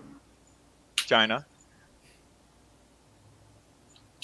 Taiwan, what was it? It's a couple of, most of these nations are right in that little area. Right in that area, owns a lot of them. That's key. Believe it or not, like, Russia actually owns some of that debt too. Let's I was just gonna say, take like a kind of like, I guess, a Marxist perspective on capitalism on this for a second. Is that China's capitalism can't survive without the U.S. consumer market. It would collapse in and on itself as soon as it lost its U.S. consumer market, right? Unless, and this is a big unless. So I have to qualify this statement before I go all the way in there. If the U.S. is completely, I'm finding a careful way to say this, no longer a issue or no longer a concern, then they are the hegemony. They are able to leverage the currency and be able to manipulate currency, which they've done for, you know, decades, manipulate the currency with the goods because they have most of the manufacturing coming out of there. And without dealing with the tariffs that they deal with for most of the Western countries, they could flip that, charge more on export tariffs to be able to make back what they lose from this purchasing economy. That way that they can recoup that money on the other side when they're selling it to other nations outside of, you know, whatever Western, say it's just the US and UK and France, which get kind of boycotted out of that. And they say, you know what, we're going to be cool with Italy, Germany, Denmark. You guys, we'll make it work with all the rest of you guys. They also could start selling more and more products at a cheaper rate throughout Africa.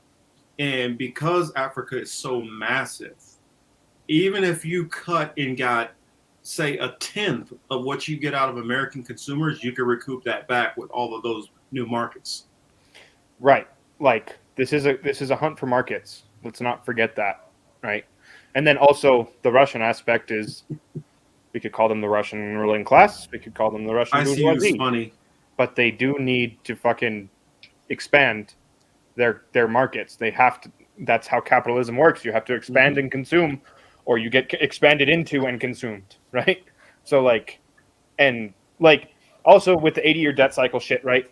Going back to that, circling back. the U.S. became the hegemon after about 80 years of industrial growth, right? Where we became where we went from a working class to a consumer class back in like 48. We started to consume more rather than produce more. Or you can just say when our military just literally smacked the shit out of everybody and we took over and we pretended NATO was this, everybody's when we really had our hand up their ass like a puppet controlling everyone. Well, also we were the U.S. was very, very fortuitous in the fact that the world destroyed itself and the empire. Don't forget, all of those empires were basically ravaged down to the bottom. And since we didn't have war on American soil, where there was war literally everywhere else, especially in every major power, they all got taken down a couple of notches while we were able to sit perfectly fine, perfectly safe and secure, of course, minus Pearl Harbor. And our I'm saying our like I own it, and the America's Commonwealths of Guam and Southeast Asia area. So because a lot of people don't realize Midway got it way worse than Pearl Harbor did. Oh yeah. Right. But it's not convenient for. But like also like so we as the U.S. grew up for 80 years, became the hegemon. We've had our 80 years as a hegemon. Who's been growing up for 80 years? China. Almost exactly. Is it any fucking coincidence that Bretton Woods happens in 48 and also the Chinese Revolution happens in 48? And they were able to fucking catapult into the future with a great leap forward, right? Like, and now they're an industrial society. And even if you study the economies just over time, what happens is economy starts out powerful in certain nations. Then after a while, once they become the hegemony and the power in the world, what happens is they pass all that wealth. Well, the wealth floats up to the top. You start having the stratification going on. Yeah. And then as you have all these stratifications and fights internally, and the wealth keeps getting sucked up to the top, what happens is all these other nations are like, we got to push harder and harder and harder to catch up, while that nation is getting lazier and lazier and lazier. As they get lazier and as these super ultra wealthy people keep just giving their money over to the next generation of rich idiot, those idiots get dumber and dumber and lazier and lazier. And what happens is they get comfortable, start resting on their laurels, and next thing you know, they are taking over. Yeah. And you can see it throughout history, nation after nation after nation after nation. And we're not just talking about back to like 45. I'm talking about we can go all the way back to like easily back to Samaria. Back to the contradictions between Greece, Rome, and Carthage. I'm talking about going to the Persians even before that. Yeah. And even into the Egyptians also, and even into the Sumerians or early Babylonians. All of them did the same thing. All of them had these same issues. The problems internally, politically, and overextension with their military at the same time, incurring massive amounts of debt, creating more and more enemies, because as they went around like spanking all these other nations, you had a lot of people who just, they shut up and take it because they have to. But the moment that they can get you back, it's just like somebody brought up the points in this movie, Four Brothers. The main boss made like this, one of his people like eat food off the ground and made his girl get down there and eat it too. So what do you think is going to happen when that guy has a chance to get his boss back? He's going to take it. And that's what's happening. We have like made a lot of other nations basically eat their food off the floor for a long time. And now they're like, hey, I'm a little stronger. You're a little stronger. Hey, he can't take all five of us, all six of us. And you're hitting on it because like, this is the thing is like, I just kind of clicked to me is that the contradictions in the system will always be worked out because they're by definition contradictions. They have to work themselves out. But when you've deluded people into thinking they're exceptional, like we've done here, to not see the contradictions while the world stage can clearly see the contradictions and will report on them, what do we think is going to happen? It's crazy. It's Mhm. very much a like this is And- very simple for me. Oh, just, like, I'm a fucking total nerd did on anybody this. Like- did anybody mention yet Biden's executive order? I know he's a little bit behind some of the other nations, but did Oh, we mention it? Which one? You're The talking one about about the Emmett Till? DOD to go into cryptocurrency. Oh, no, we haven't mentioned that. Say what? Yeah. You didn't know Biden did an executive order to start doing more research and development of cryptocurrency. Yeah, I didn't know that. Yeah, it's to and set up monitoring of a task force. cryptocurrency. Yeah. Wow. I And think like we were I tell supposed to talk people, about that last time we were on stream, but yeah, I'm we allowed talked now. about it last time we were on my stream. But remember, he had that in the confirmation hearing with John Roberts when he's talking about you will rule on this one day. I'm just saying. And what is Russia accepting for oil payments on all these contracts that, by definition, if they don't pay, Rubles. Russia can terminate? Rubles and yuan. Yep.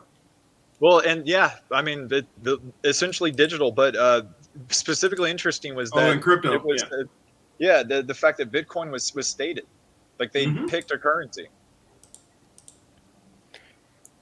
It's very simple if you look at history as a whole, but too many people are stuck believing that history either started in 1933 when the fucking Nazi party overthrew the fucking Weimar Republic, Mm-hmm. or are stuck in 1917 when the Soviet Union was created, or was stuck in 1990 when the Soviet Union collapsed. Or some of them history started the Renaissance period. Or history started in fucking 1776 or some shit. Yeah. Like, the whole scope of global history is totally fucking ignored. Like, Yeah. everything must be put into its It's not historical even- context. It's not even like 1% of human history. Right. And we're talking about of known written history. Now, some people say, oh, it goes back millions and millions of years, whatever. What we have documented that we can see is easily about 10,000 years, 11,000 years of written history that we can look at and verify and see changes. People think that humans were just sitting around during that time before the 1930s or before the 1900s. Everybody's playing Kumbaya before that. You didn't know that, Franco? Or it's just straight barbarism. Like, things were just like so horrible we can't even And talk about that's the good point you brought that up, because if you talk to especially a lot of European historians, or I won't say European historians, but ones who focus on European history, they like to think that the world didn't get civilized until the Greeks and the Romans came along. it. Yeah. Which, if you look everywhere, if you look throughout throughout the East, throughout Asia, you look at all of these sophisticated societies. Some It of them really that was had Nero-burning thermodynamics Christians that going civilized on, them. that had literal plumbing, thousands of years. Yeah. India had plumbing thousands of years ago. Right. Exactly. Africa had very advanced civilizations. South America. Yeah. Extremely South and advanced Central civilization. America. But what Like- happened to them when the West took over? They went around and destroyed everything. Now they're just They didn't even know how to rediscovering- shower. The Europeans that came to the Americas didn't even know how to shower, but the Americans, the Native Americans, they had systems for cleaning themselves. Yeah. They had to teach them how to farm also. Yeah. I mean, Well, I that's heard also this because funny we came joke. here as conquerors, not farmers. I heard this funny joke. It was like, you know what? The Irish, they almost died because they ran out of potatoes. So it's like they almost died because they lost a bag of chips. That's fucked up. They almost died over a bag of Doritos, man. So I want to pull this next story up, talking about Loki in Israel. The Israel lobby is trying to cancel Loki, and there are other rappers and celebrities that are standing in solidarity with Loki. So, as detailed by Minpress last week, because of his tireless advocacy for Palestinian liberation, the messages that he puts in his songs, Loki has been the subject of a long-time surveillance and harassment campaign by pro-Israel groups, NGOs, and media outlets, some of whom are directly funded and staffed by the Israeli embassy. In recent weeks, the attacks have increased with appearances at Cambridge University, and the National Union of Students postponed or canceled due to pressure. And he does have his own podcast called The Watchdog for Mint Press News. But again, shout out to Jack Sith, who's here with us. He sent me this clip that I'm about to play of Loki on CNN. But before that, I also want to mention that Spotify, just like how they were trying to cancel Joe Rogan, they're also trying to cancel Lowkey's music. So let me play this clip. I know, right? I know, right? So here's a clip of Lowkey's appearance on CNN. It's Eurovision at the top of this hour, and now I want to take you to what you could call the anti-Eurovision. That's right. In response to the song competition's controversial setting of Israel this year, pro-Palestinian activists held a counter-performance dubbed Global Vision that was streamed from cities across the world.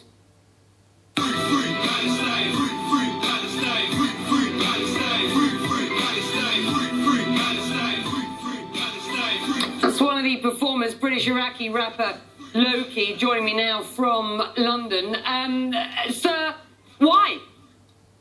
Hi, Becky. How are you doing? Firstly, we actually were streaming to 35,000 people worldwide. Now, that's more than the tickets that were actually sold for the Eurovision. And in the words of the head of the Israeli Broadcasting Services, Israel has been the first country in 64-year history of the Eurovision that was not able to fund it itself. It relied on the broadcasting services to do it. We know that there was not a spike in tourism, and we know that also the Eurovision village itself was on the remains of al-Menshia, a Palestinian village of Jaffa that was deleted from existence in the Nakba of 1948. So we saw that Israel is in a situation where it violates more UN resolutions and more international law than any other country, but yet seems sanction-proof. So for that reason, upon inspiration from the BDS campaign in South Africa, upon the advice of former US President Jimmy Carter, who defines Israel as an apartheid state, of Archbishop Desmond Tutu, Nobel Peace Prize winner, the boycott and divestment sanctions is a sound, non-violent form of resistance. Loki, your job was sort of done for you by Madonna, was it not, last night, and by the band representing Iceland. I mean, Eurovision say this isn't about politics, but it was last night. Well, we would have preferred that Madonna didn't cross the picket line. But in fact, the fact that she had to have a Palestinian flag on stage is a testament to the success of our campaign, and also is a testament to the fact that Israel cannot leave 12.5 million people worldwide, which is the Palestinian worldwide population, in a state of hauntology, in a state of constant anticipation for more just futures. Also, the fact that the Icelandic team felt the need to show the Palestinian flag as well. Again, we would have preferred they did not cross the picket line, and these aesthetic gestures are limited, but at the same time, I would say they bear testament to our success. Let's talk about the politics for the region. We are promised the details of a peace plan from the US President's son-in-law, Jared Kushner. We don't have the details as of yet. There are those who say this plan will simply maneuver out the Palestinians effectively, and that many countries from the region that we are in an axis with the US and Israel are sort of forging ahead at whatever, leaving the Palestinians behind. What's your sense? Well, paragraph 6, article 49 of the Geneva Conventions outlaws the moving of citizens of an occupying power from inside that power to the state it occupies. Israel has built up across the peace process illegal settlers in the West Bank that number almost 600,000 people. They have access to over 70% of the clean water in the West Bank. We have seen the peace process as a subterfuge for the continued colonization of Palestinian land and ethnic cleansing of Palestinian people from their homeland. If you look at the law even within Israel, yes, there are 1.5 million Palestinians who have Israeli citizenship that have the right to participate in elections, as do, I might remind you, the illegal settlers in the West Bank, by the way. However, those people, those Palestinians within Israel, what they have is Israeli citizenship. They don't have nationality. Their nationality is defined as Arab. There is a Jewish nationality, there is a Russian nationality, there is a Syrian nationality.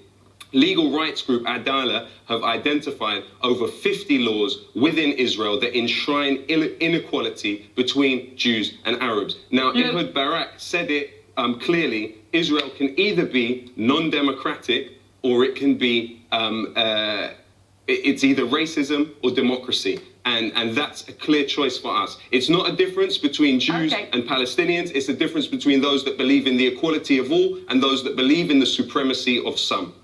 Loki, thank you.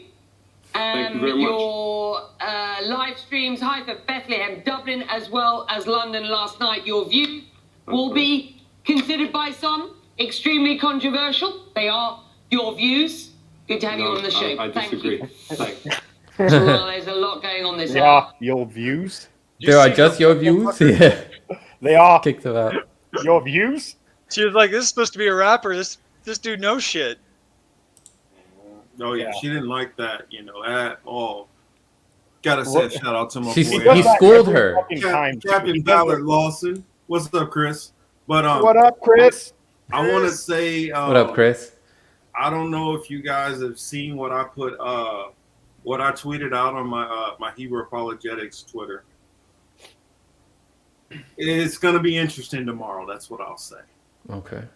And I'm talking about in Israel. Well, I don't know if you've been following what's going on about the Temple Mount and things like that, but it's going to be interesting. I've been following that for quite some time, and that is a very scary thought. Mm-hmm. For those of you that don't know, out there in the Al-Aqsa Mosque is built upon the rock. The Jews call this the Temple Mount, and they have been chomping at the fucking bit to nuke Al-Aqsa Mosque and rebuild the temple. So, only time will tell how long that takes. But Jack actually showed me a debate in Oxford Union, I want to say. Yeah. And fucking Lowkey just burns the fucking place down. Like, jeez, it's fucking incredible, dude. Because like, he's counterpoint, right? He's not thesis, he's antithesis or something like that. And so he gets introduced, and people are clapping. He's like, "All right, stop all that. We have limited amount of time here." And then he just starts fucking listing all the shit down, like fucking, and barely makes his time, and nails every fucking thing to the wall. It was beautiful. Dude's incredibly intelligent, and that's why they want him silenced, right? They would much prefer the Palestinian activists to be the fucking blue-haired dumb shits that are just like fucking wearing fucking Soviet Union Ushankas and shit, like, so that they can point and laugh. But yeah, where Lowkey's coming from is personal. When he speaks, you take him seriously. Yeah, he knows his stuff. And I highly recommend everyone check out his songs. His style, like what he talks about. A great track everyone can go find on YouTube right now, "Death of Neoliberalism." It opens up with Malcolm X speech. I believe it's Ballard the Bullet. And he opens with that, pays tribute to Ali, a bunch of other people. And it's just a beautiful, uplifting song. He talks about like what's going on right now. Same shit. And he has no issues calling out like BAE, all these British arms manufacturers. So Get Your Gun is another song by him that features Assange as well. Nice. You sure that's not an Eminem song? No, I'm just playing. I thought it was a Marilyn Manson song, actually, but you know. I may have gotten the wrong. It's something or keep your hand on your gun. Sorry, you guys. Yeah, it's yeah. You're right. That is a Manson song. I got him confused. Yeah, Eminem has one. He's like, "I'm going to get my gun." gonna get my The gun. Loki one is where he's literally going and showing you depleted uranium victims at the end because he wants to hammer home to you what these weapons of war does. He does breakdown schematic maps throughout the video, showing the weapon system, showing the cluster munitions, showing the death and destruction, and he's unapologetic about it and fearless, man. That's how we should all be when it comes to He really helped wake me up on so many levels because I thought I was gaslighting myself on the situation a lot of times because when you've lived your whole life with an assumed Jewish identity like me, right, you tend to hyper focus on things, and even when you think you understand a situation, you really, what helped me is his perspective really showed me not only was the stuff there, it helped get rid of the cognitive dissonance. It helped me realize that it's not really my identity with that. It's I identify with everyone. I identify like not so much as that anymore because he's really kind of shown me, you know, there's a danger in doing that. There's a danger in doing those kind of things. If you're if you put too much into that, and also the fact that everything he talks about is completely backed up and sourced. Well, it kind of reminds me even a little bit. I don't know if you guys remember the Jon Stewart thing and how he was going into supposed stereotypes of the people who made what is it? Harry Potter, the movie. Harry Potter, not the book, not J.K. Rowling, but the movie. And he's talking about all these Jewish stereotypes which he's seeing in there, and I'm like, you do realize a large portion of the country doesn't even know some of these stereotypes that you're throwing out there. And it's almost a projection that he's kind of doing almost in a way where, okay, granted, it may be in the area where you grew up, maybe that was common, but everybody doesn't know that. I mean, think about what the Jewish population is in the U.S. What is it? 1.5%, 2%? And well, not only that, but you're hitting on something else, and it's very important. Yeah. One other thing, I'll give it to you, but they're also focused in like 4 or 5 major cities, and then all the rest are like 1 or 2, you know, in a town here or there. Yeah, they're focused in California, New York, DC, and Miami. Yeah, I mean, all this Florida, we'll say. The censorship they're trying to put on this guy, like Spotify, the lobby trying to cancel him, it's only going to give him more publicity. It's an opportunity for people to learn more also from him. Correct. And just real quick, another song that I just remembered that I keep forgetting, check out the song Terrorist by him, because that tells you in a nutshell, he kind of explains like the dominators of what's going on, who actually is the actual terrorist by the book definition of what the word means. And his message is, guess what? Peace and love. Nice. Like he hits it all home. Well, I think why this comes now is that the narrative of the Israeli terrorist state being a democracy, the only democracy in the Middle East, is crumbling, right? Because the Israeli terrorist state has existed since its inception, right? It's a state founded on ethnically cleansing people from their homes to create an ethno-nationalist Ashkenazi state, right? Like, because the Sephardic, the Ethiopian, and what's the other? Mizrahi. The Mizrahi. They're not afforded the same privileges as the Ashkenazi, right? When you say Ethiopian, you could say Falasha too. I don't know the. I tried to stay away from it. I'm a fucking bearded white guy with a bald head, so I try to not be too over obsessive about Jewish things.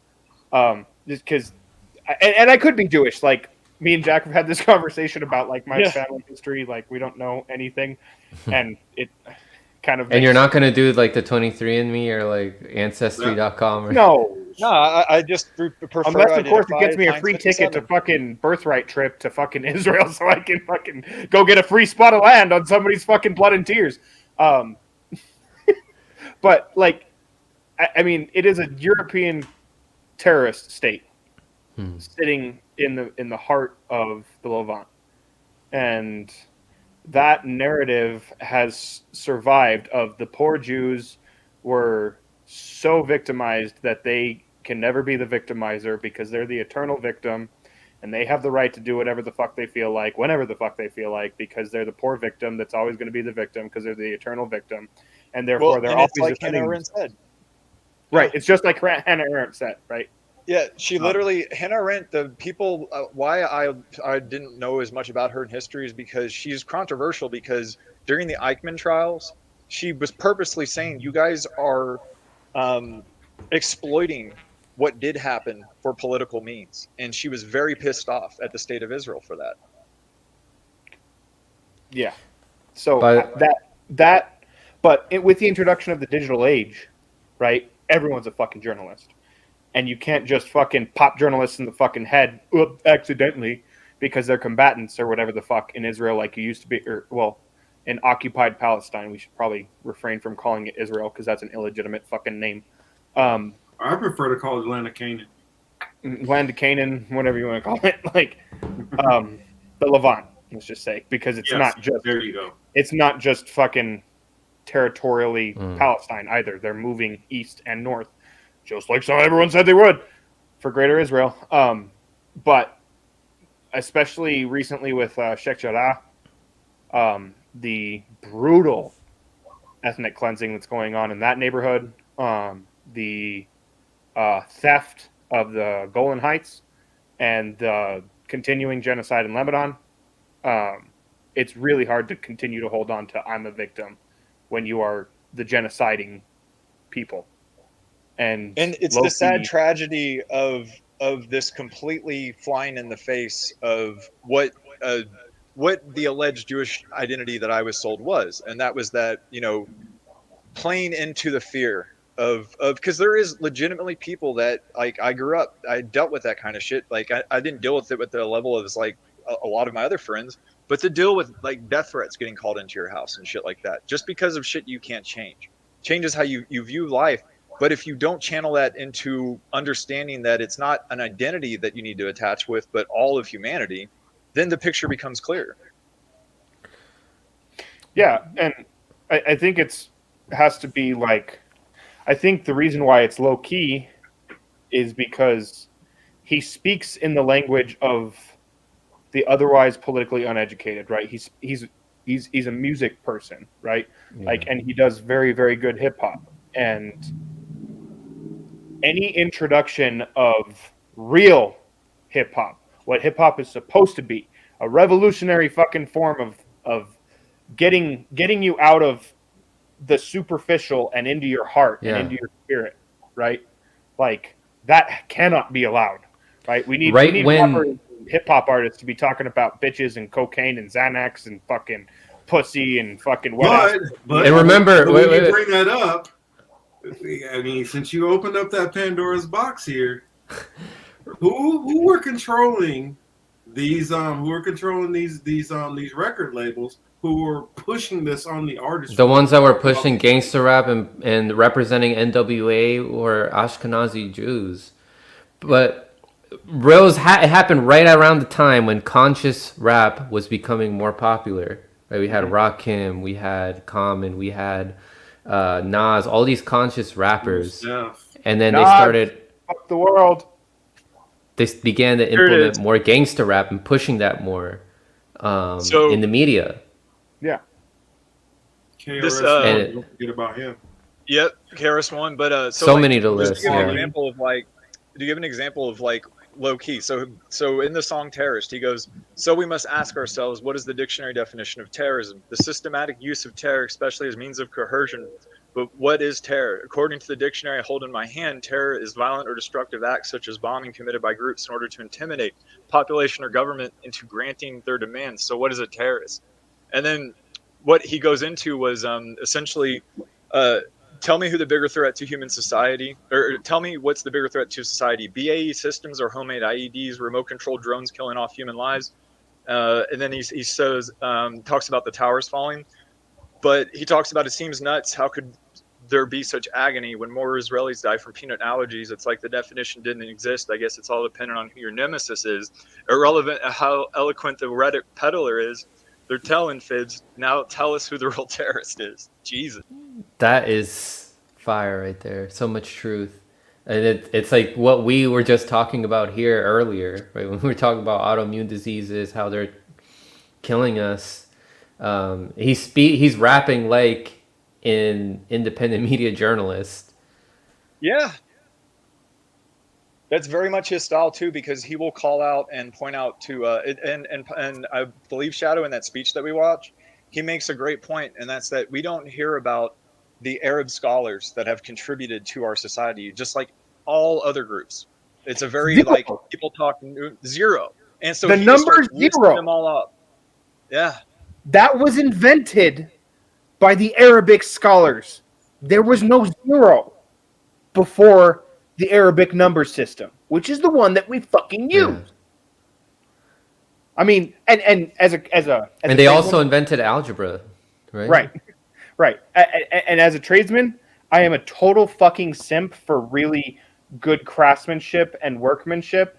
Like, I dig it. Like, it's a thing of art for me, right? The mosques, man. Holy shit.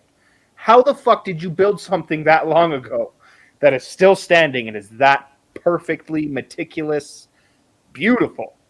with attention to directional details of east to west and everything. Well, in you all are the columns. Well, and then if you look also into like just like, for instance, let's just go into like the different sphinxes in the pyramids and the alignments which they have and how they tie in with directional with the moon and sun and things like that. How for instance, the ones specifically in the ones in South America are even more high tech. The way they would use the sun to be able to refract the sun through. By the way, they built it so the sun will refract in and be able to reflect light all the way through without needing an actual power source, but the actual sun itself. And then the thermodynamics they use to keep them heated and cooled for perfect temperature control. Dude, the Yemenis Adobe skyscrapers are thousands of years old. Nobody actually knows how old they are, but they're still fucking Or not technically skyscraper, ziggurats. Ziggurats, yeah. So, but I mean, Arab culture is one of the most beautiful in the world. Like, I actually listen to the fucking Quran being recited in the surahs, right? When I need to chill the fuck out because the music is so beautiful. Like, the language is beautiful. Everything about that culture to me is fucking beautiful. But the whole rest of the world has been told this is a terrorist just because of the and let's not fucking mince words here. The Israeli terrorist forces, not the Israeli Defense Forces, the Israeli terrorist forces, or Israeli offensive force. Yeah, they basically the same reaction to hearing Arabic is the same that you hear from Ukrainian forces when they hear the Russian being spoke. Right? They're extremely fucking hateful to these people because they see them as the Untermenschen, the subhuman. And that is the role of the fourth estate, is to manufacture the way people think. And going back to what we were talking about with hip hop, Chris Lawson in there, and then people are saying that, gangster rap ruined hip hop. I mean, it can be used as art. Like, it's reflecting how people were living at that time, what they do, and all that. Like, but the hyper focus on that, the hyper focus and the push by the fourth estate of that subgenre within hip hop, that's what ruined it. Mm-hmm. And the suppression of the more intelligent, the higher conscious hip hop, that also helped ruin hip hop. The way it was explained to me by a fellow artist when he was a hip hop DJ and one of our other friends was an MC, and he explained to me that the glorification aspect was a linchpin in undermining all of these like different oppressed peoples, because the second you get people glorifying killing each other, you've now and there's a great video of someone explaining this where it says that you're now doing the job for the other side now, and it really clicked in my head why I'd never really got into like a lot of like yeah, I was into Tupac, I was into things like that, but that's because like you would hear Tupac speak and like Jesus, like oh man. And for how many people their gateway to hip hop was gangster rap, because that's what was constantly being pushed. That's what was popular. The media manufactured people to believe that that is what you're supposed to like. That's what is like when you think of hip hop, you think about gangster rap. That's thanks to the media. Their push. You didn't know conscious rap existed if you never heard hip hop before. Well, especially if you didn't grow up in the communities. I mean, for instance, like growing up in the type of communities me and definitely Chris grew up in, hip hop is the hegemony of the music in that community outside of old school R&B, and then eventually disco and some of these other forms. But we have like, you know, categories which you're always thinking of your hip hop in. You got your West Coast, your East Coast, you got, you know, your old school rap, you got your rap, you got drill music, you have you know, your strip club type hip hop, you have your conscious music. And so we're always looking at always these different forms. Something I wanted to bring up, yes, KRS-One, that's a great example of a conscious rapper I used to listen to back in the day. Tina, you guys are bringing up great examples, but I wanted to remind people of one thing which I don't think we think about very much.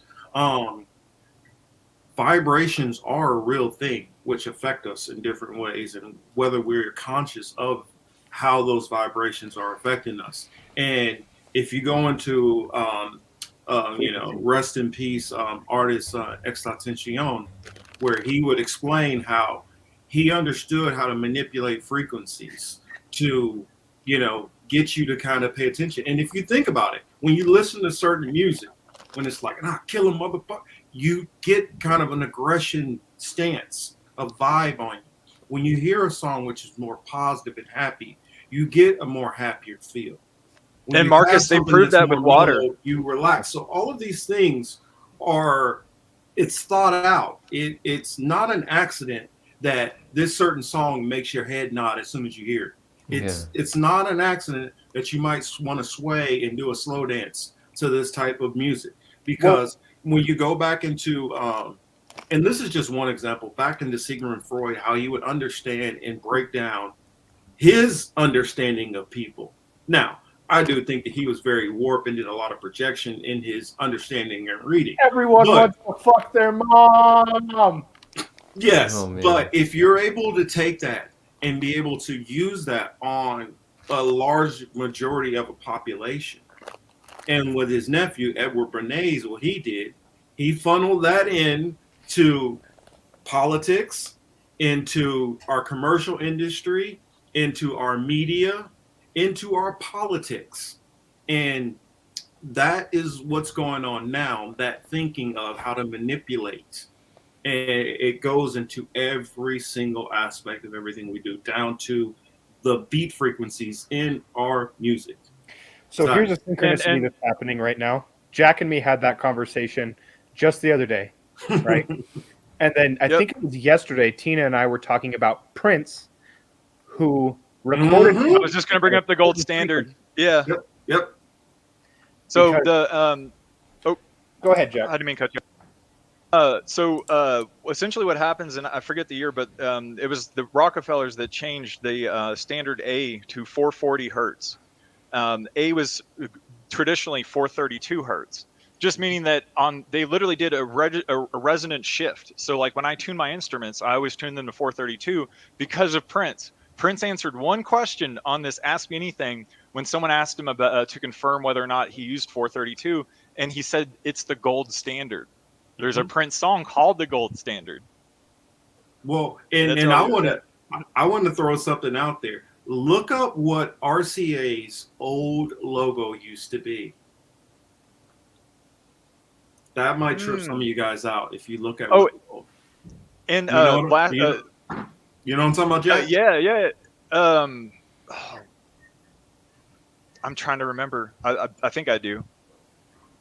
It has a dog, and the dog has his ear tilted up to a phonograph.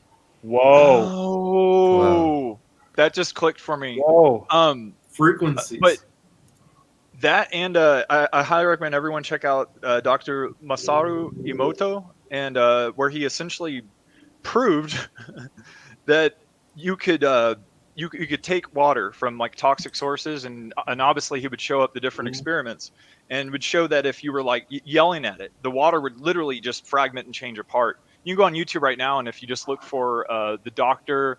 Masaru Masaru Emoto Emoto, and essentially it shows that resonance has a direct effect on the crystalline structure of water as it organizes. So playing heavy metal, not only water, Yeah. on plants also you can even see this. Yep, because what are we made of? Water. Well, not only that, we are to bring Made of atoms. Theory new Water, atoms, and electricity. Electricity. We are electrically charged beings. We are electromagnetic human beings, or beings in general, right? Our central nervous system responds to electromagnetic fields, right? That's why, like, the whole 5G thing can cause cancer, because it's fucking with your theoretically, allegedly, well, the problem with all the cell stuff, there's the radiation studies where theorists say, I don't know how to couch that. Sorry, I slipped a few keywords there. I'm sorry, but like that's where the whole thing comes from. Is that that was weird. The whole thing. You're tripping me out there. What's going on? Because it kind of reminded me of that Britney Spears interview. What? Think some. Leave you know what I'm talking about, right?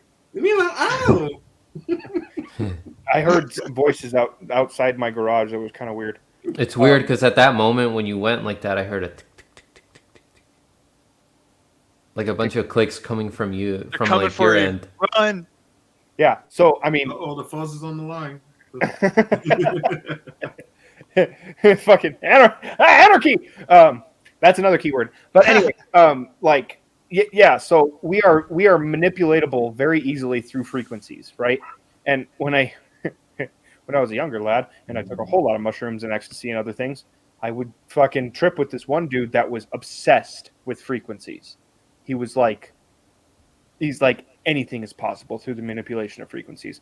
So to circle back to ziggurats and fucking pyramids and fucking the ancients, they used frequencies, and they did that broadcasting through quartz and limestone. Right? And quartz is used for precision timekeeping specifically for that reason. In fact, I only know this because I was a DJ, but if you look at the best turntables, their techniques are the best because they use quartz drive. It's a magnetic interlocking platter. The platter itself is the actual motor on a Technics turntable, meaning most will have a pulley or like a belt drive or direct drive with a rod sticking up that it's just a planar motor that rotates like a disc. Well, on Techniques, it's the entire platter, and it's so accurate because it uses quartz for its timekeeping. Right. Like I noticed there's that whole gambit of things that we're not supposed to know. Like all of these things are used to control your fucking mind, right? Like it's not just that you're force-fed fucking propaganda and advertised on 100% of the time. It's Black Action Production. Oh, right. I gotta hop in. And they said that because it said didn't a guy in Florida lift heavy stone with frequencies? Yes. I didn't see that, but I wouldn't doubt it because I know about that. That has been proven. A lot of ancient. It's an ancient tribe that they pass this down the secrets over years, where they'll bring out certain drums and musical instruments and all that, and they will use that and play at a certain vibration, and tonality, and be able to just kind of put a hand on it to move giant, heavy things. Because people used to wonder, well, okay, and I'm really big into archaeology, so I'm kind of archaeology nerd too. But they have found like pins made out of concrete that were, easily 10 feet tall and probably about, 4 feet thick. Now, and they were like wondering what these structures were. It turned out that these were pins used for hinges to giant doors.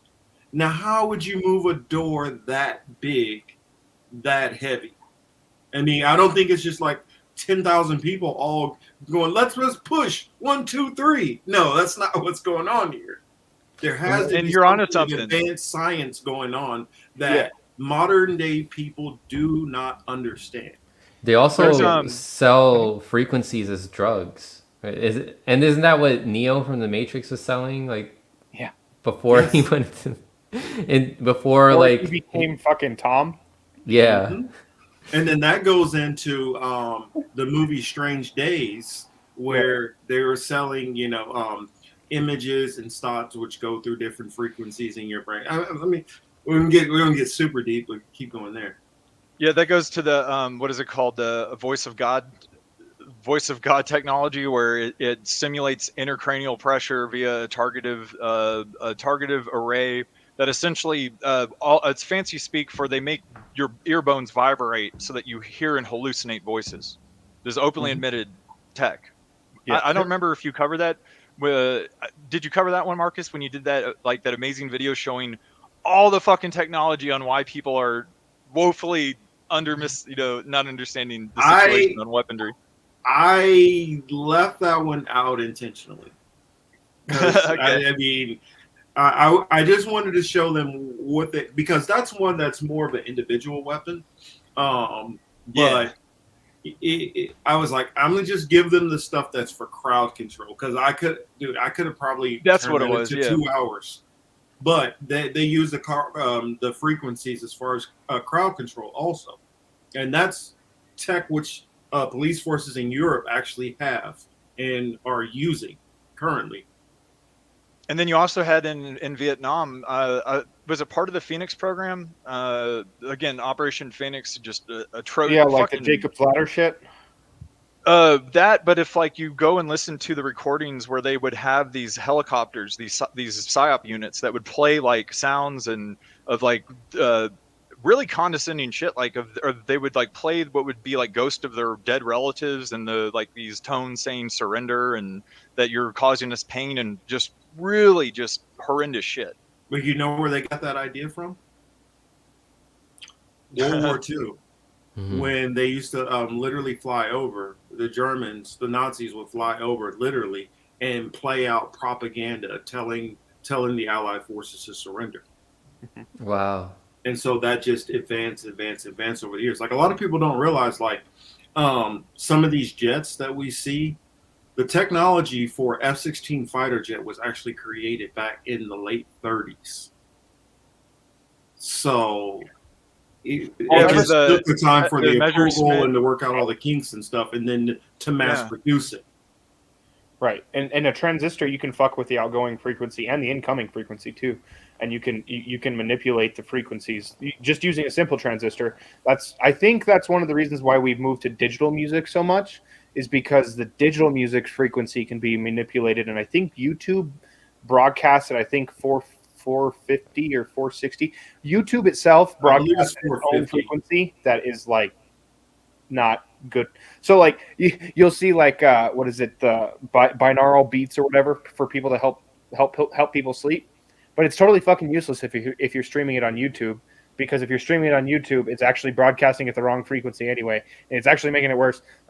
But regardless, to just touch back on the hip hop thing, my introduction into radical politics was through Immortal Technique.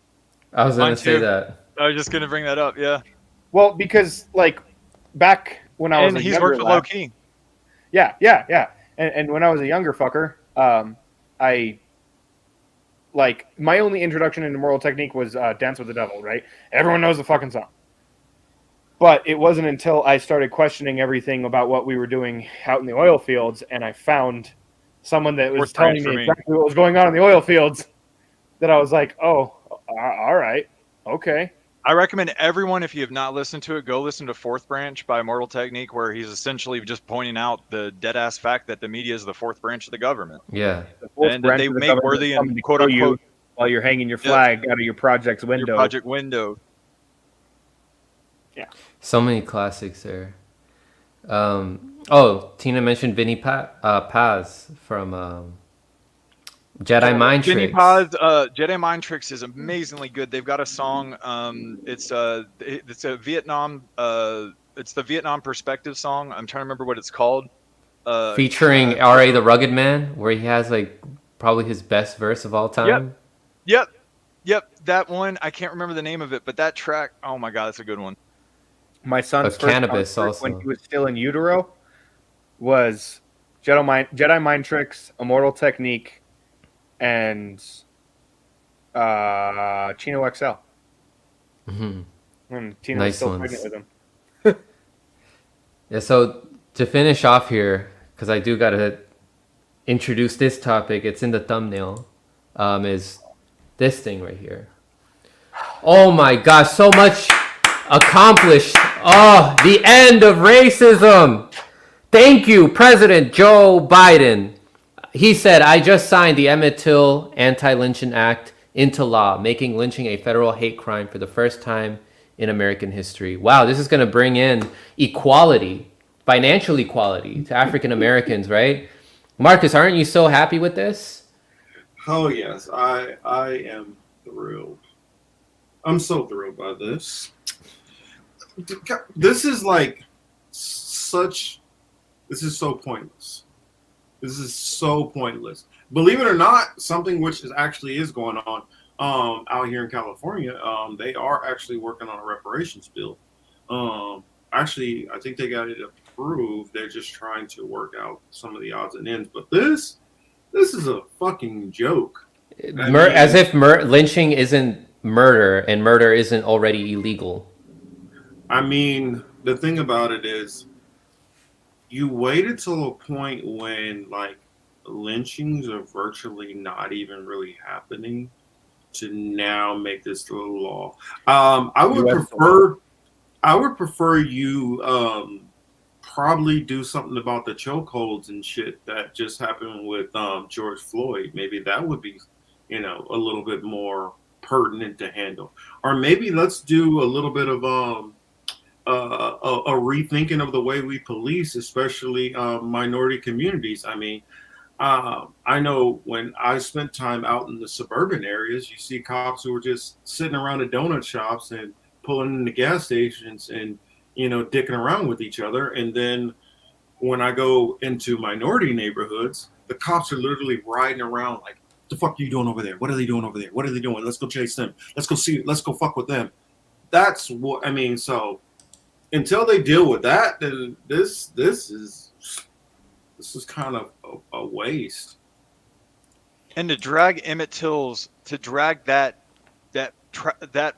trauma and that pain, to drag that up for this, like, ugh.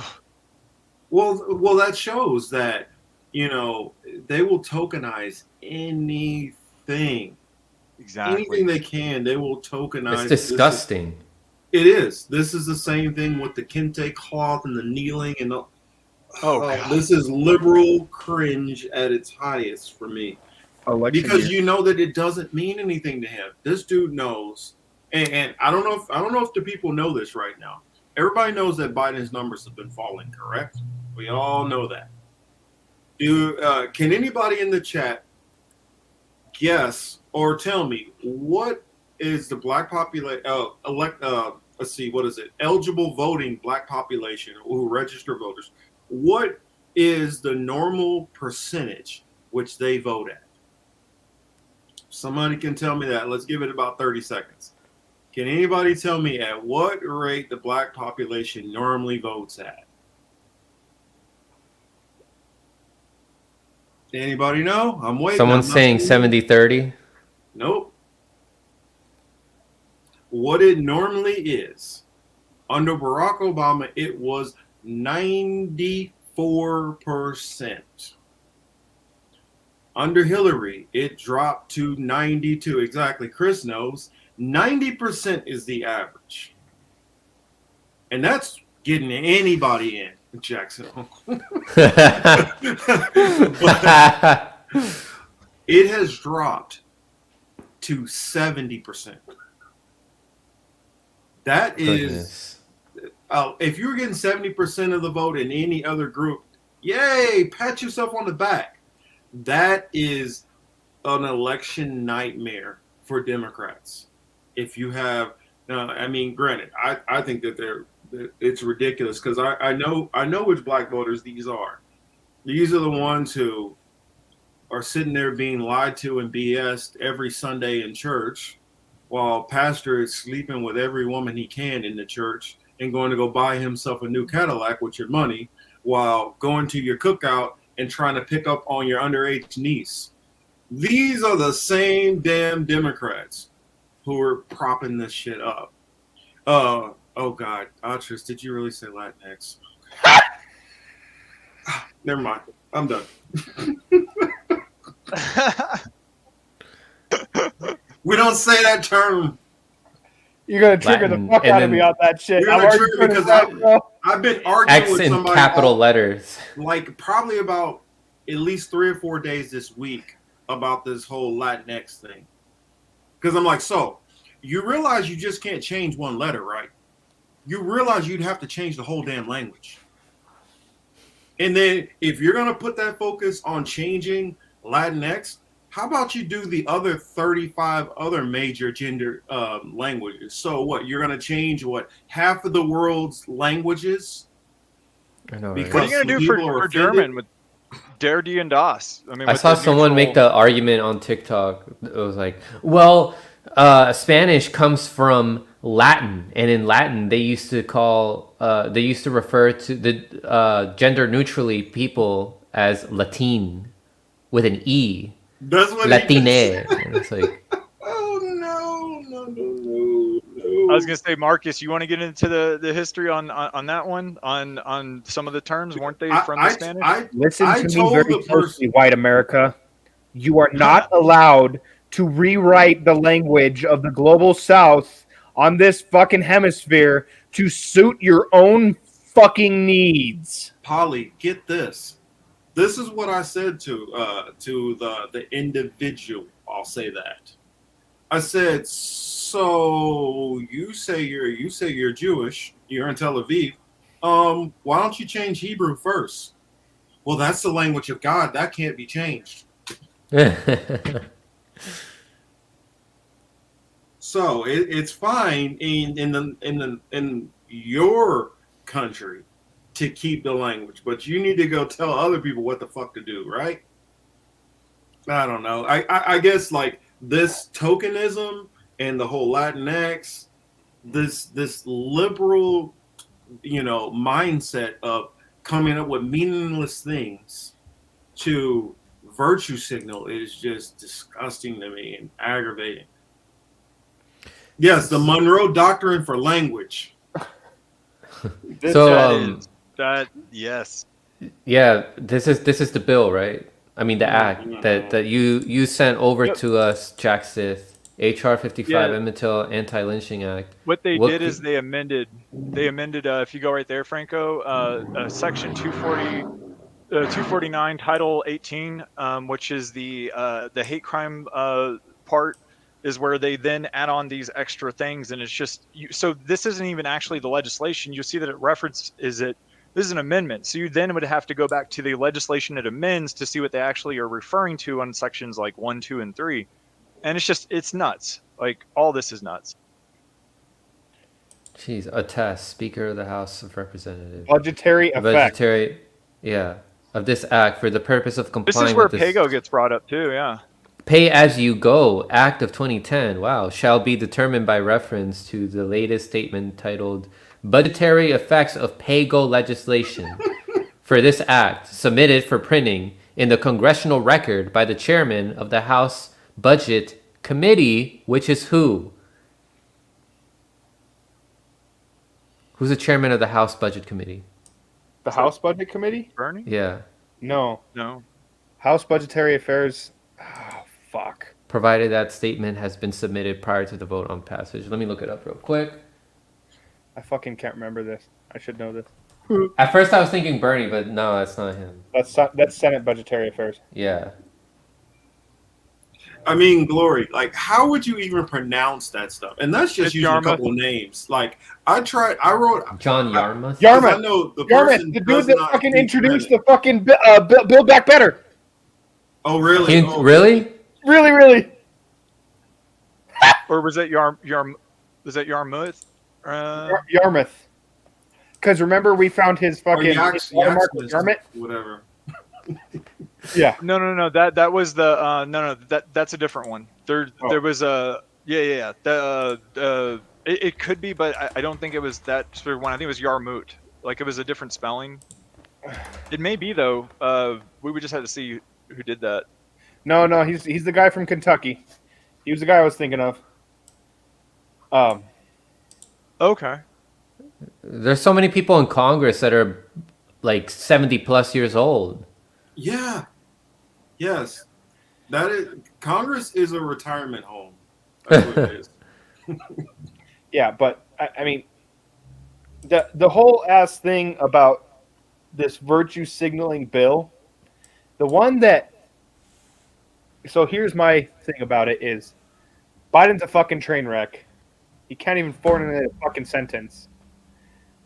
He can't accidentally stop. He can't stop accidentally dropping what the U.S. intentions actually are. Like Like, trying to install a regime change in Russia. In Yeah. fucking Poland, that you'll be in Ukraine soon. But so, did anyone watch the press conference? Because I watched it before we came on stream. They had Emmett Till's great niece or some shit introduce someone that her great grandmother would be very proud of. Vice President Kamala Harris. Wow. And there was quite the fucking speech that she gave, rambling about nonsense and bullshit. This is posturing to get the black voters out. How much did they pay this girl? But to launch Kamala's fucking acceptance into the fucking mainstream because, look, black woman gave you anti-lynching bill 100 years late.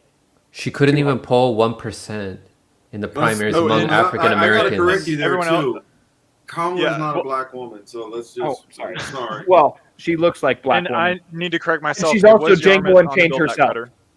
I said it. Yeah, but there are plenty of people who are Indian, and I'm talking about as far as the country, India, which can pass for black. That does not make you a black person. Also, I mean, Kamala's literal grandparents in Jamaica were plantation owners. Wow. She's Django Wow. Unchained, bro. She's a black slaver. No, Wow. what it is one of her, like her grandfather is white, grandfather is white, grandmother is like Indian and black, and so Kamala's like 75% Indian, like 12% black, and like 12% white, and it's like, yeah, she's a black Jeez. woman. You have 1% what? Demonic? Yeah, I mean, so that's what we're doing now. If we're whatever the 10% of you is, that's what now you're going to recognize yourself as. So you know what? Hey, we might find out that Shadow is actually 10% sub-Saharan. So now he's sub-Saharan African from now on. Yeah. I think I'm 16% fucking Blackfoot Cherokee. So does that mean I get to claim Cherokee? Like, Elizabeth Warren can.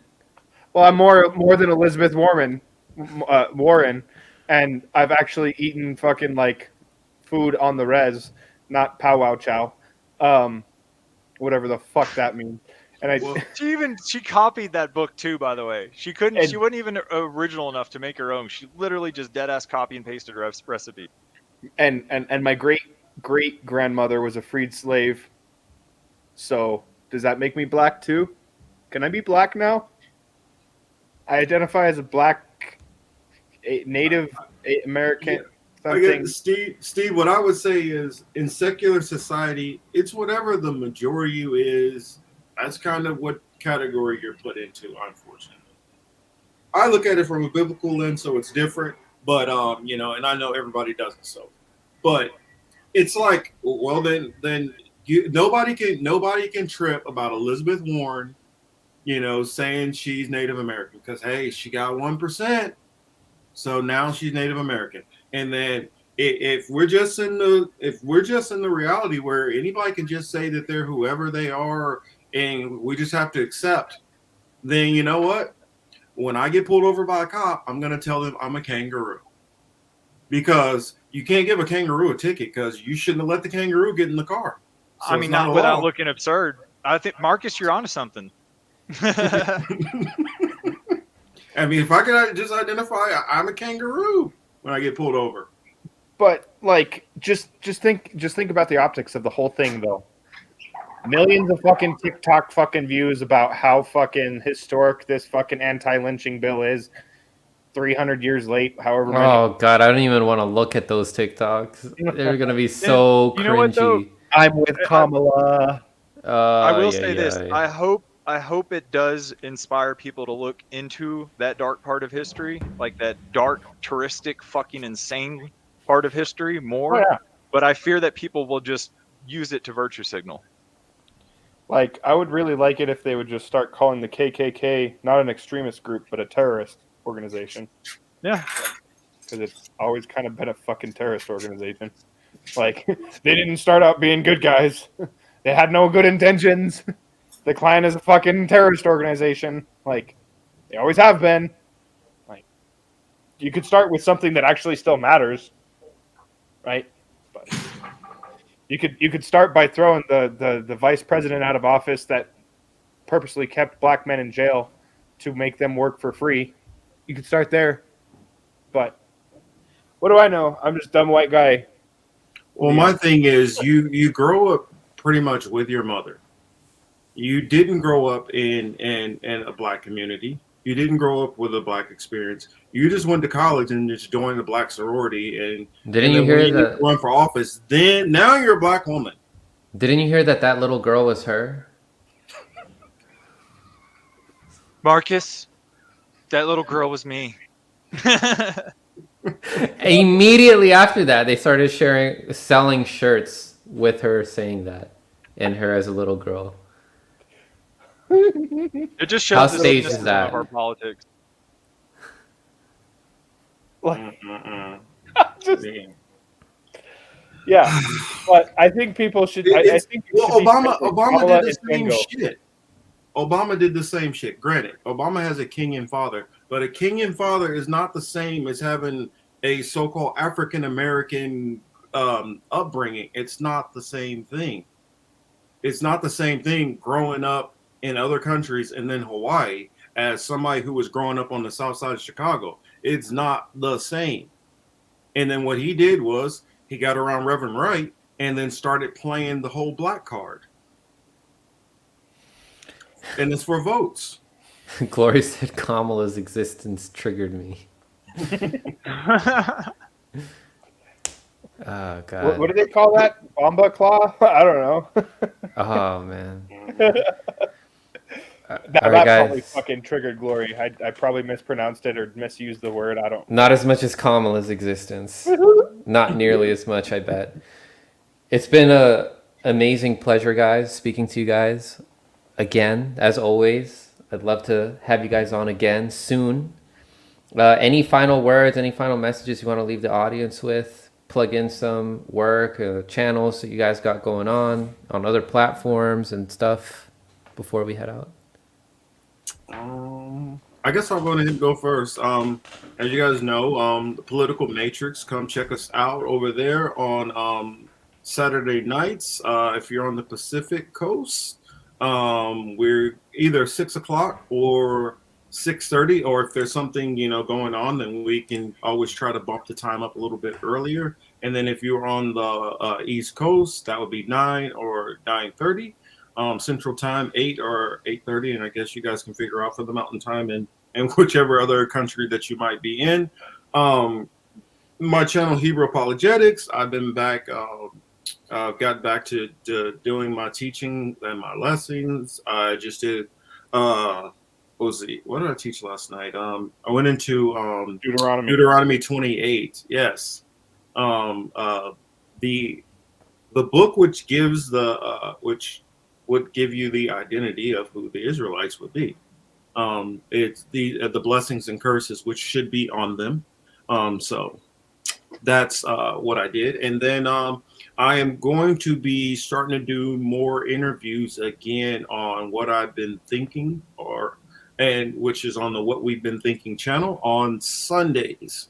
So when I figure out my next guest, and anybody who'd be interested in coming on and telling me your whole story and how you got into everything, I would love to have you on and chit chat. On that channel, I'm going to be kind of going in a different angle, so it won't be going as serious as we do on the Political Matrix or on Hebrew Apologetics. But it's just going to be fun and talking about like a lot of music and different stuff, and just seeing where the conversation goes. So look out for that. Hopefully, I can have some interesting interviews coming up soon. So thank you again for having me on here, Franco, and much love to my brothers Shadow and Jack, and love to everybody out there in the chat too. Soul Construct, Glory, Variant, Lucky, Steve, all of you guys. ICU, much love to everybody out there. Variant, Spade, I see you. Yeah, me and Jack are always working on things. Like I said, I've been having some issues with my back. Oh yeah, you can see those two on my channel too on occasion. Yeah, as a matter of fact, we're regulars, me and Jack and I.